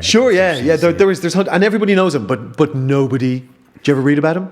Did you ever see him? Did you ever see him in the newspapers? Right. And mainstream America never hears about that either. Come on, you know. Also, you know, we're over here in England, and we're surrounded by lots of different countries, lots of different political agendas. You take someone, and nothing against the Midwest, but in the middle of Kansas, and that's what they see every day on their television. There's not a lot of new perspectives. Sure. I mean, my parents live in America, but when you're in America, the world is America. Yeah. And so, hey, come on. Yeah. You're not going to hold that against anybody, but you know, it's like I always doff my cap to, you know, the millions of Americans who make the effort, you know, get the passport, travel. Yeah, no, I definitely agree. See the world. You're a social media guy, so I want to ask you about a few social media platforms. Go right ahead. We have this show called Silicon Reel, which is all about the tech industry here in London, and I'm going to pretend that you're a tech VC, and I'm going to give you like 10 million pounds. All right. And you're going to have to buy or sell these companies like on a 5-year horizon. And I'm just going to hit you with a few, and I'll give you my opinions too. But Twitter, buy or sell? The share? Yeah. Do you think it's going to be a relevant platform in 2 years from now? Is it going to be more relevant or less relevant? I think Twitter will be more relevant. Really? Yeah. Is that because you said everything's getting shorter? Everything's getting shorter. I think it's got a great like I think it's I think not everything's getting shorter, but like Twitter brought out a new short form, let's say, microblog, right? Yeah.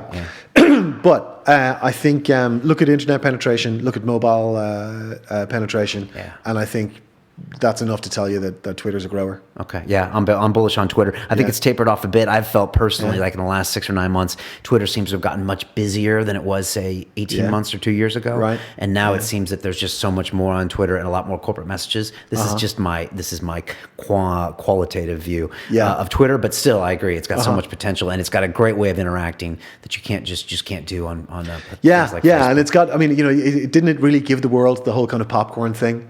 Where you're like, oh my God, these two are going to troll each other. And you just sit down and watch it as like the, yesterday the troll of the day was this this girl in OK, this OK magazine girl in London, and a girl who was doing something on Muslim identity in the UK, and they just trolled the shit out of each other, man, about like, I see you're wearing you're covering your modesty with your hand in your face in your Twitter profile picture. Surely that's not right for a Muslim lady. Like this kind of like, it was hilarious, absolutely hilarious. So you get some of that as well, on Twitter. But for hard news, I think it's got great use. Yeah, I think it's got good future. Lists, I like lists, I like partnerships. See, yesterday, was it Vice? Vice and Mashable, and at least 2 other companies agreed to work around a single hashtag on Ukraine. Okay. And that they would all use the same hashtag on Ukraine. Interesting. Yeah. Okay. Yeah. It's little projects coming up like that. Okay. Yeah. Get a little critical mass going with that. I think so. Yeah. I think it could be interesting. Okay. Moving on. Facebook. Bye. Really? Yeah. You're I'll a big fan. That. You say you get a lot of good feedback on that. Yeah. Engagement. Okay. Yeah. The best engagement you get. Totally. Interesting. 100%. I think it's the right place for engagement for a news channel. Okay. Yeah. Interesting. All right. Okay. It's got the right balance of like images and text, and people feel they can express themselves, but nobody really tells anybody else to violently fuck themselves on Facebook, do they? Right. It doesn't happen that often. It happens a lot on Twitter, but it doesn't happen that much on Facebook. And I think from that point of view, for that reason, I think we have from an RT point of view, I'm really delighted with the traction we've got going on Facebook. Okay. So I'm good. I like Facebook. I question the value of a like sometimes. I question if the things I'm posting is getting seen in the news feeds of people that like my page. I totally agree with you on that one. I totally agree with you on that one. Right. I have no idea what they've done recently with the algorithms, but the stuff that they're throwing up into my news feed right now is not what I got used to seeing and not what I want to see. Fair enough. Yeah. Mark Zuckerberg, you heard it here first. Sort that out. Moving on. Google Plus. No. You're a social media guy, so I read an article the other day, and they were saying that Google Plus, even if it doesn't even become close to making any money, it will have huge value because it tells their ultimate advertisers, who the people are and what they're doing. So even just as a feedback loop for Google, apparently it's already a value. It's already. Whether it doesn't ever rival Facebook from a profitability standpoint, for them, just that metric is important. What did they do? They were so close. They had all the pieces of the pie. Oh, Google. Didn't they? Yeah. And all they had to do was stick them together. I think, again, it comes back to this innovator's dilemma, which is why you guys have had success where other people haven't, because you came with no legacy. So you could just go for it and do all these things. I think with Facebook, they have one business model. They got to do that right. I think maybe in a place like Google, they're worried about so many other things. Jesus. Yeah. Maybe they just don't concentrate. So, I see why they're doing Google Plus. I don't think it's going to rival the Facebook anytime soon. Totally. I think it's the next MySpace. Oh, wow. Okay, bold. A couple more. Reddit. Do you guys use Reddit? Yeah. What do you think of it? Yeah. We were blocked by Reddit. Reddit actually had us they're a funny community. turfed out of one of their streams. Yeah. Okay. Yeah. So you don't interact with them anymore? So we don't do a lot of interaction with them, no. I can see its value, right. But I can see its shortcomings. It's got huge shortcomings. For me as an editor, I don't use it. Gotcha. Yeah, I don't think it's the best editor's tool. Yeah, I think it's a signpost for what's, it's for what's popular, what's trending. Right. But frankly, there are more sensitive and intelligent analytics platforms out there that can tell me things in a much more colourful and pleasant way than having to read all that bullshit text that they put up. Yeah. And watch all that smarmy ass. Like, well, I think you find yourself to be completely wrong, Mr. Reddit man. They Stuff. are. I can't take it. Some of it is just like the trolliest of the trolls. Like it can be like it's like Lord of the Flies sometimes on there. Because like one little kid gets you wrong, and then they're all like, "We're going to beat your skull." Exactly. And Like, and at the same time, like, so yeah, I think what we've learned in the Moscow Hack Pack on digital, there's a great community of people who know each other digitally and personally, or personally. And we've learned that it's good to be respectful, to your peers and to your fellow people who are working in the same business as you. It's always good to be respectful, and it's a really bad idea to go out and troll the shit out of somebody who's doing the same fucking job you do. And I think so for me, Reddit from that point of view is just full of noisy finger pointing opinion. Spoken like a true grumpy old man, just like me, 44 years old. Totally. So yeah. But I want to say one thing: if you want to see the trends of things that are happening on Reddit, that front page is probably unlike anything else on the web. Is that it just kind of goes wherever it's going to go, and it cannot be manipulated by anyone.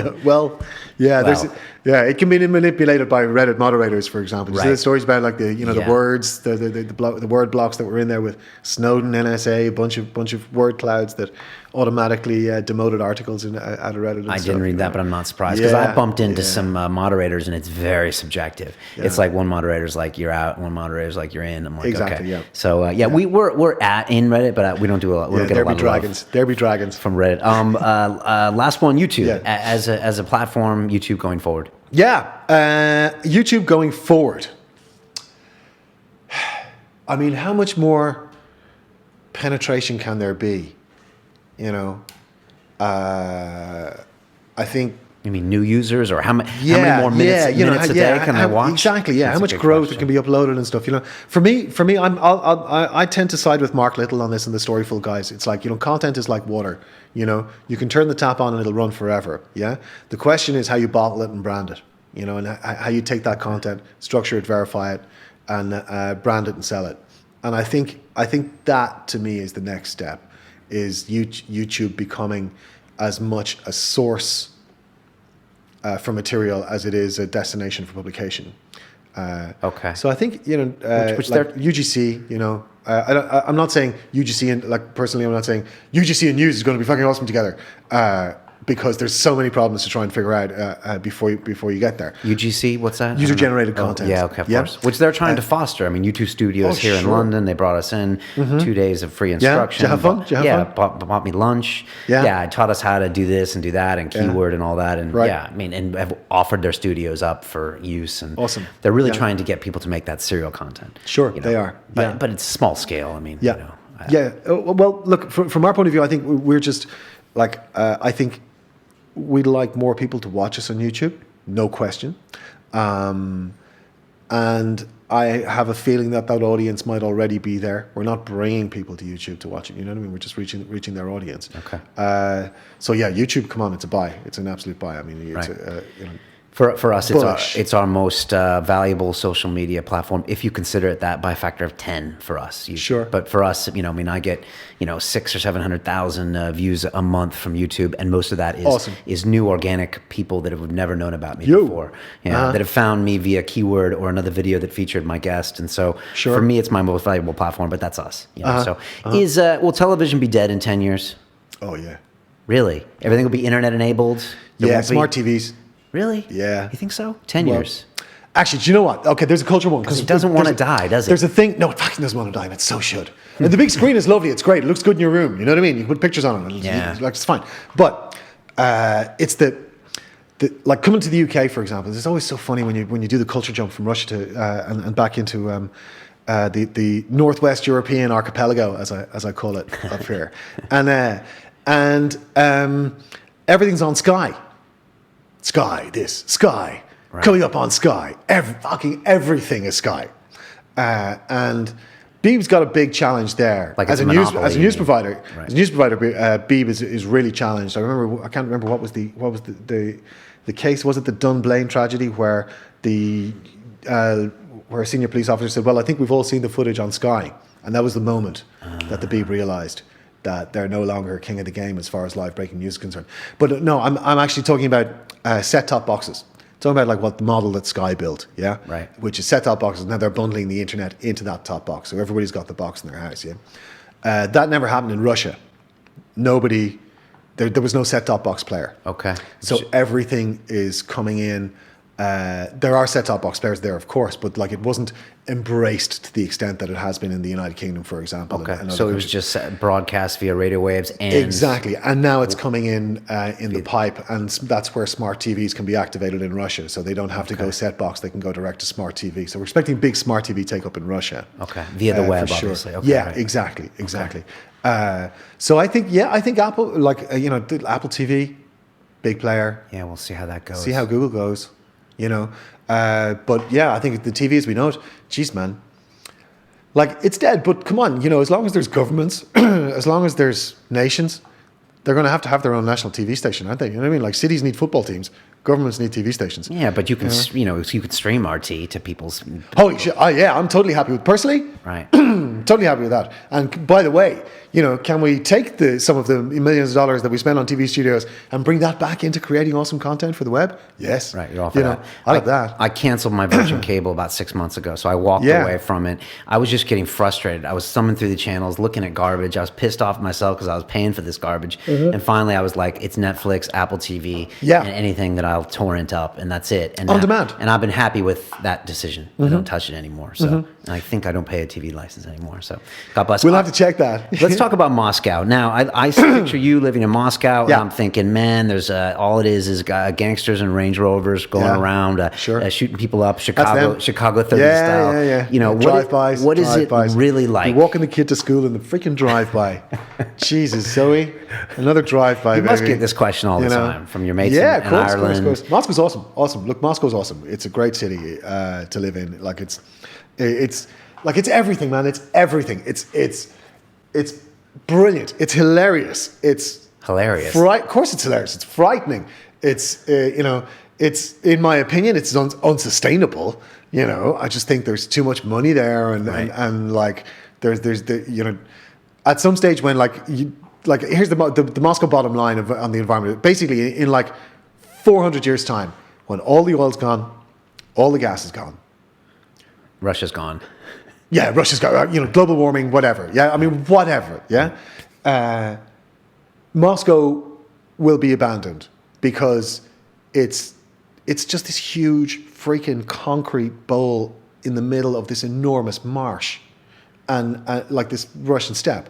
And it's just environmentally unsustainable, man. Do you know what I mean? Right. It's like it can't stay the way it is. And I think someone's just going to switch out the lights. Like in 400 or 500 years, things just go, well, there's no point in living here. Right. Why would I live here when I'm not making any money? I'm not working here. The economy's collapsing. There's no oil and gas to sell. There's no huge funnels of unlimited cash coming through this country or coming through this city. I'm going to go to the sea. Right. No, it's really well said why you said that, because that's why it exists, and that's why it exists right there, because it runs a huge empire that's balanced by oil and gas revenues and absolutely, the food basin in Ukraine and keeping everything juggling. It's like Dodge City, I mean, it's the last city before the frontier. Okay. The last major city, and it's so it's that crossroads. I always think of Moscow as a great crossroads. You've got to look at all of the directions and recognize that like these cultures, it's a very multicultural city, and you recognize that all of these cultures are coming there, and like it's a very stratified city. It's extraordinary social stratification in there from a sociological point of view. Stratifications in very distinct social classes. Yes, it's very distinct social, and to some extent almost a caste. Like the Kyrgyz workers and the migrant workers that come in there and the jobs that they do, and that they're recognizable and they do these jobs. And they live at that certain level of like income and sustainability or sustenance, and they will never change. It's like untouchable in India; they won't change. I don't know. I mean, and I'm not saying that like at the top are the white Slavs, who demand imperious position over this or something like that. I mean, there is a lot of snobbery around. I mean, this again, probably the Irish guy in me. You know what I mean? I'm right. Workers of the world unite. Show me an institution, and I'll immediately set out to try and deconstruct it. You know what I mean? Like that's what I'm at. Like your day-to-day life, if you lived in New York City or Moscow, is it any different?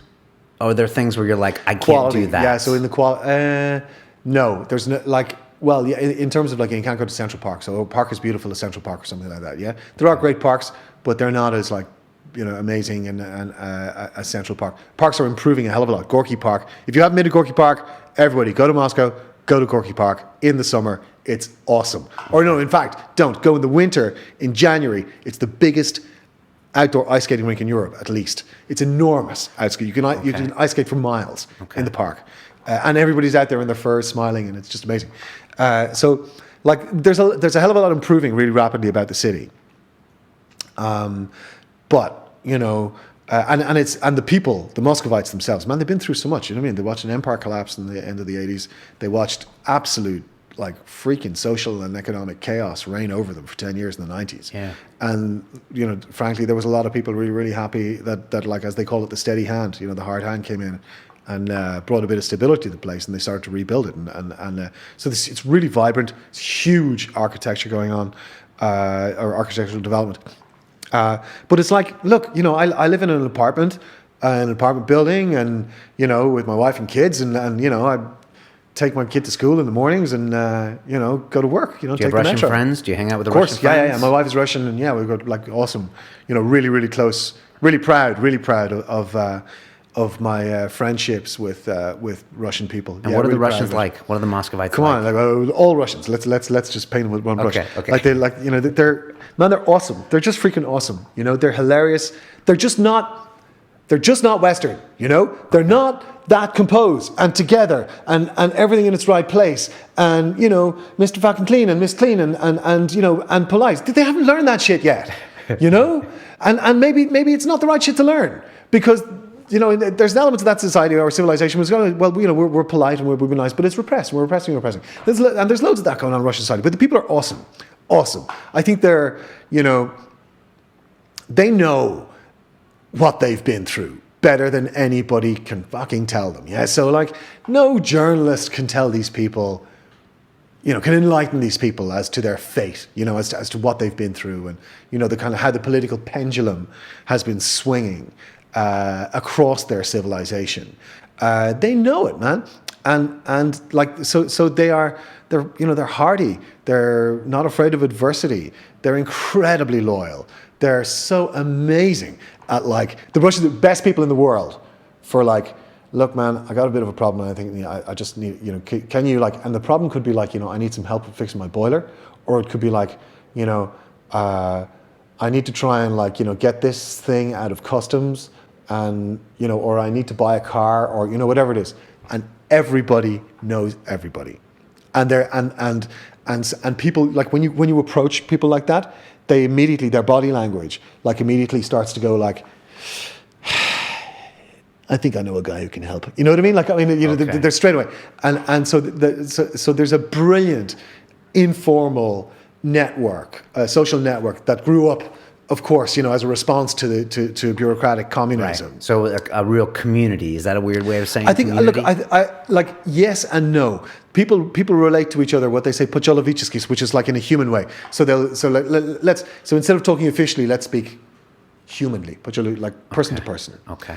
And that's when things can get done, and people will be far more open and honest with each other, I think, than bureaucratic situations where people, obviously, bureaucracy is bureaucracy. Yeah. And so, that's, if you're a free market capitalist, that can be frustrating, I'm sure. The bureaucracy. Like, or even the social networks. If you want something done, you might need this. Well, that's why it's brilliant for the free market capitalists. When you talk to the boys who were there in the 90s, do you know what I mean? Right. Jesus, the money they made. They're having a great time. It's like, well, anything can get done. Anything could get done in the 90s. Right. Unfortunately. So so the people themselves, there's a great deal of alienation. People don't talk on the metro. As an Irish guy, I like to smile and say hello to people, and I sometimes do if they catch my eye in the metro and stuff. And there's a lot of people will tend to look away and not really engage. Right. Old people are great fun. They're always much more up for a chat. Okay. Well, Moscow's just yeah. Moscow's got so much like traffic. We could do a show on Moscow traffic, dude. You know, about the Ferraris and the Range Rovers, and then there's Jigulis, the old bashed out, fucked up 20-year-old little ladas that the Tajik taxi driver is still driving as well. You know, you can just stick your arm out and call one of those anytime. Like, just put your arm out at the side of the street. Like gypsy cab. Yeah, gypsy cab. Okay. Exactly. And there's still a lot of new money rolling around, like furs and Ferraris, and that's always there. Yeah. Okay. Yeah, I think like I think there's like since 2008, there's definitely been a pullback. Right. Okay. No question. Crisis hit. Right. Crisis took its toll and is taking its toll, I guess. And even the conspicuous consumption probably took its toll. Absolutely. Even if you didn't have the money, you probably just reined it in a little bit. Totally. Okay. Yeah. Like a lot of people left, you know, but these were a lot of people who'd been there for 15 years and, you know, made fantastic quantities of money. You know, expats, Americans, British, you know. And traveling, are you okay coming back through London, or you're there and you're part of the United Kingdom? Mm-hmm. Is there any issue where you're like, okay, I'm a Westerner and I'm here? Of course, yeah. Everything twice, or I think look, I'm always like as an Irishman, I'm always like I've always had an arm's relationship with my Westernness. Yeah. Because I think there's an element of Irishness there, maybe because it's a post-colonial country, but a Western country, like geographically, but and so I've always had that arm's length relationship with it, and so it's not difficult to be in either side. You know what I mean? Like to be in Moscow or to be in London or to be in Dublin. Dublin's great. You know, they're part of me, and London is like, you know, London is a part of the Irish consciousness. You know what I mean? Like London's. Half of Ireland's been to London, lived in London, worked in London, loves London. Right. You know. But I mean, as you living in Moscow and being a Westerner and then and traveling, is it tense ever? I mean, I visited Moscow one time and they were like, American living in Britain. They're like, okay, we're going to watch you for a little while. I mean, is there any tension there? Because No, I don't. And will there be or no? Is this all posturing on a global? I think that's all posturing, man. It's all posturing. And people are great. You know, the people are really, really great. And the parties go on forever. If you want it that way, you can enjoy a quiet life there. The only issue for me, I think, is the environment. Okay. You know, is that, you know, the air quality, because I grew up beside the sea, so you'll always miss the seaside air quality. But other than that, you know, traffic's a bit crazy. City's very expensive.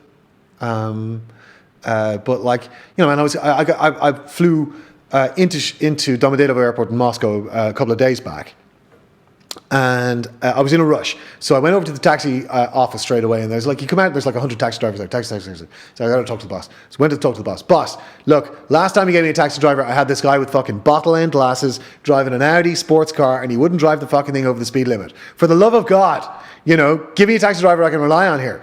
So he gives me this guy with the 3 Series Sports BMW white thing with the black roof, and this guy like savages this 40k highway that goes from the airport straight into the MCOD, Moscow's ring road, into the city.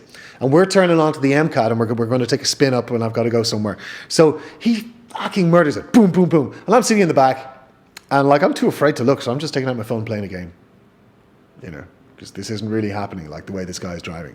And he's like going in between, like, so it's 2-laner, and he's like literally pushing cars out of the way, like putting in between, you know, pushing in between and stuff.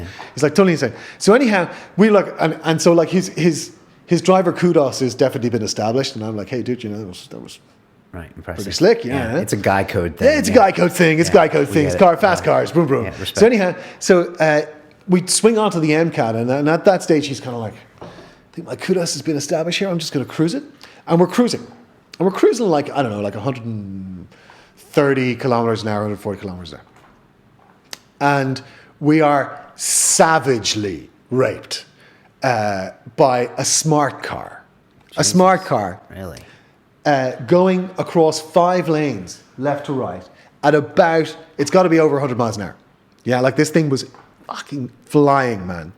And even my speed guy, my speedster, like just blurted out like, "Fuck!" I didn't know smart cars went that fast. I have no idea smart cars went that fast as well. And that was just on my first like that, and that's Moscow. Like you want an example of like so Moscow driving and Moscow stuff on the roads. It's still bananas. Okay, it's totally bananas. But like the city is, slowly but surely reconstituting itself and civilizing, and it's gorgeous. I mean, you know, I'm gonna go It's back. a really fun place to visit. I'm going to go back. Ivor, I ask everyone on the show a couple questions at the end. I'm going to hit you with these. Hit me. If you could make a phone call to the 20-year-old Ivor Crotty and give that young man a bit of advice, Yeah. what would you tell him? I'd go with to the 20-year-old. Yeah, what were you doing?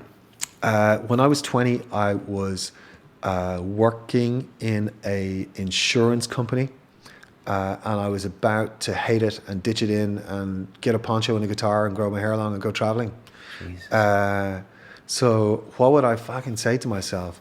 I would probably say sell the Alfa Romeo.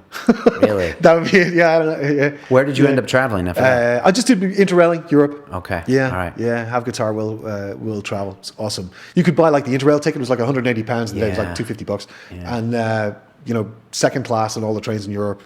Off you go. Okay. Even in the ferries, so you could get the boat to France and shit, and like just arrive in Paris. Go right. Where we go.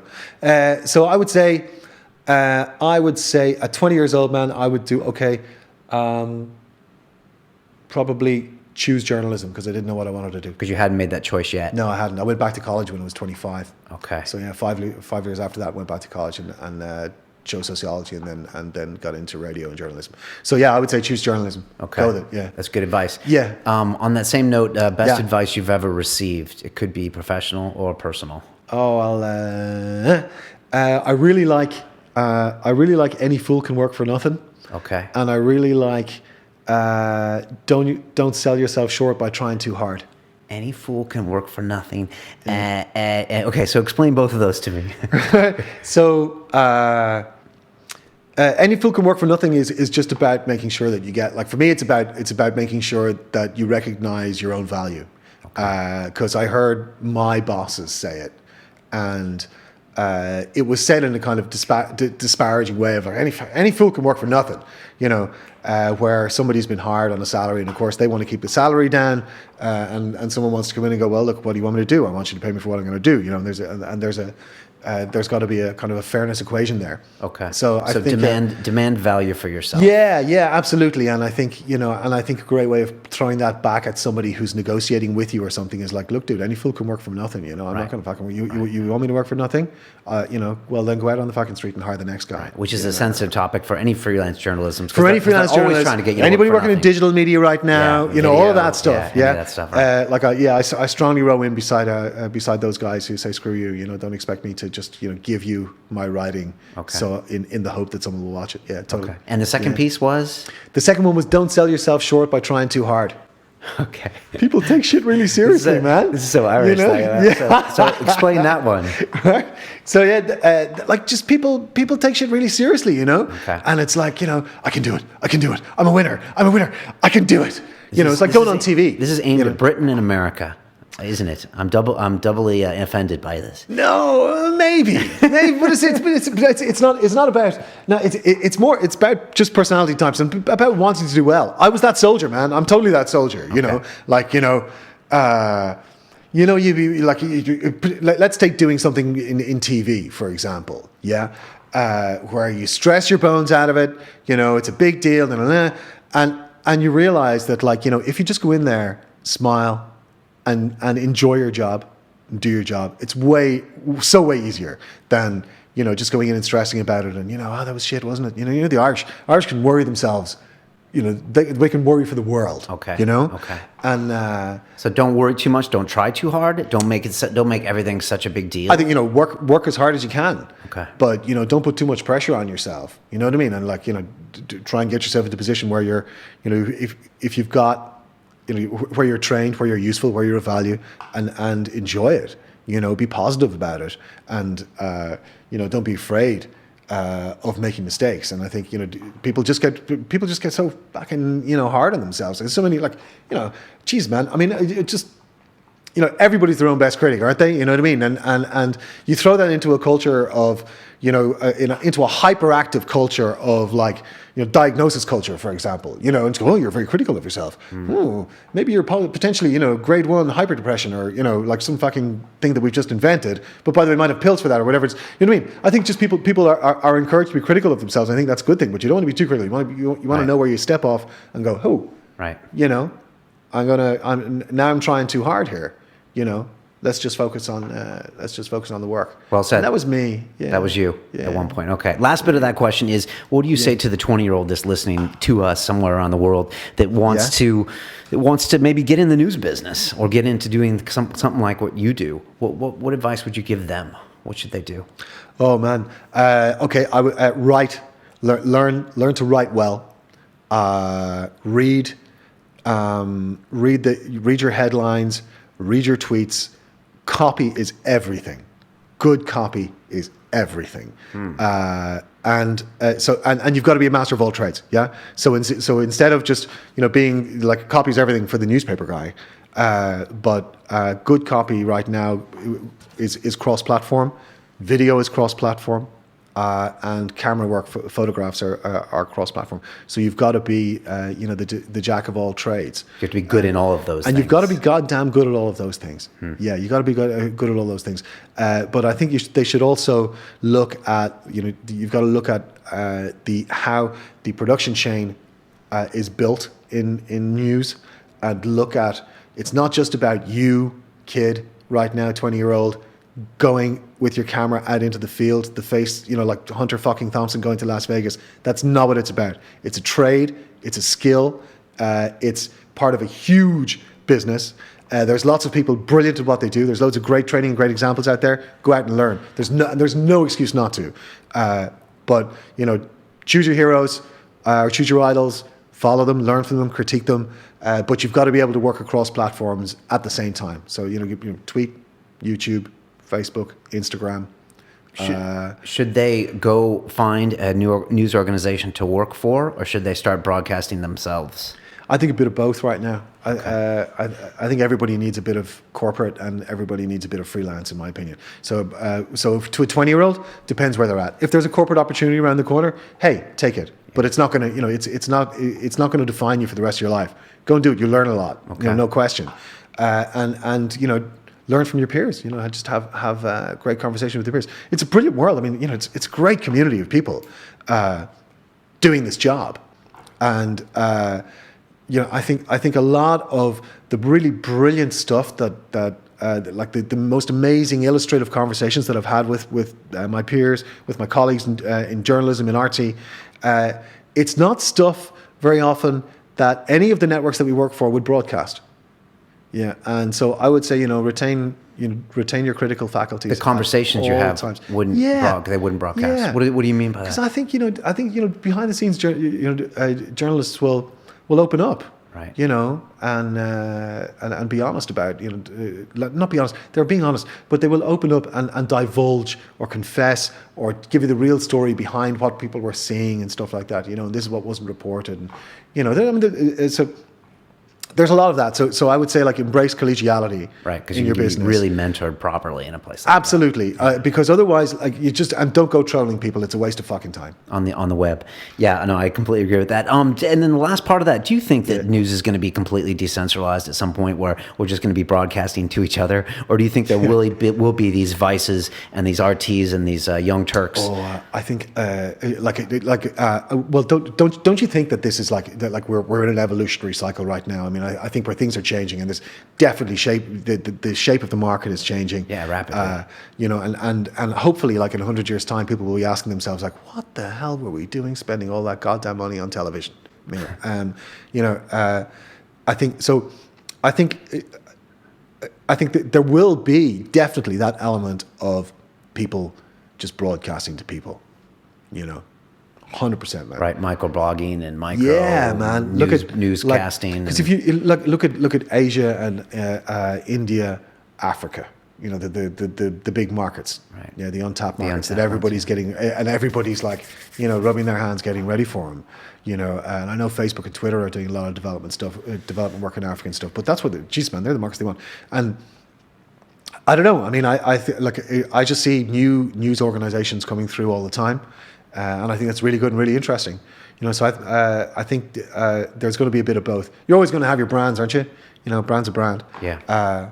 But I'd love to think that there are going to be people-focused news organizations for failed newsroom junkies, or for former newsroom junkies, and failed gonzo journalists like me or whatever, that see the value of doing that kind of journalism. There's just so many opportunities there for a 20-year-old right now to get into journalism. I think it's an awesome time, but they got to be able to. It's a dirty ladder right now, isn't it? Everybody wants an intern, and there's going to be some kickback. Yeah, and you got to put the time in, definitely. Yeah, put your time in. Put your time in, kid. Yeah, learn how to write, kid. Learn how to take photographs, kid. That is awesome advice. Hard stuff. Ivor, I knew this was going to be awesome. Thanks so much for coming here. It's pleasure, Brian. Really great to be here. It's been really mind blowing. Thanks for the chat. Yeah, I think there's probably another 10 questions I can ask you. So we'll have to have you back to do that. Anytime.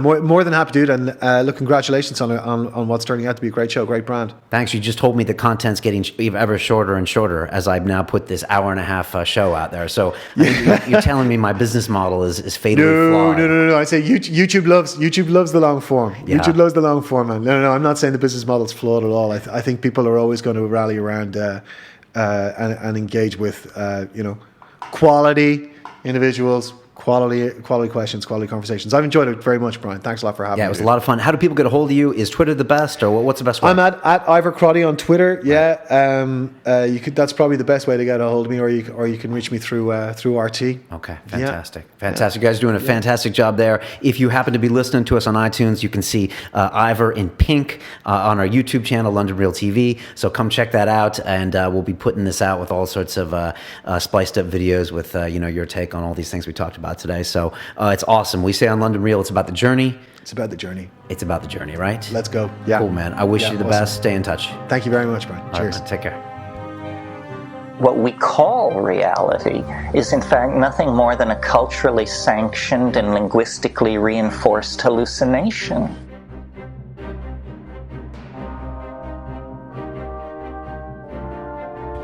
This week on London Real, we have Edward Snowden's attorney, Jesselyn Radack. Edward Snowden made the only choice he could make, which was to go outside of the United States to blow the whistle. What we're going through now, people should be marching in the streets over what NSA is doing. There has been so much fear-mongering by the government that they've been able to create an entire surveillance state. And former NSA executive turned whistleblower Thomas Drake. What I was blowing the whistle on was government illegality, violations of the Constitution, massive fraud, waste, and abuse and wrongdoing. This was raw power. This was the government saying, you know what?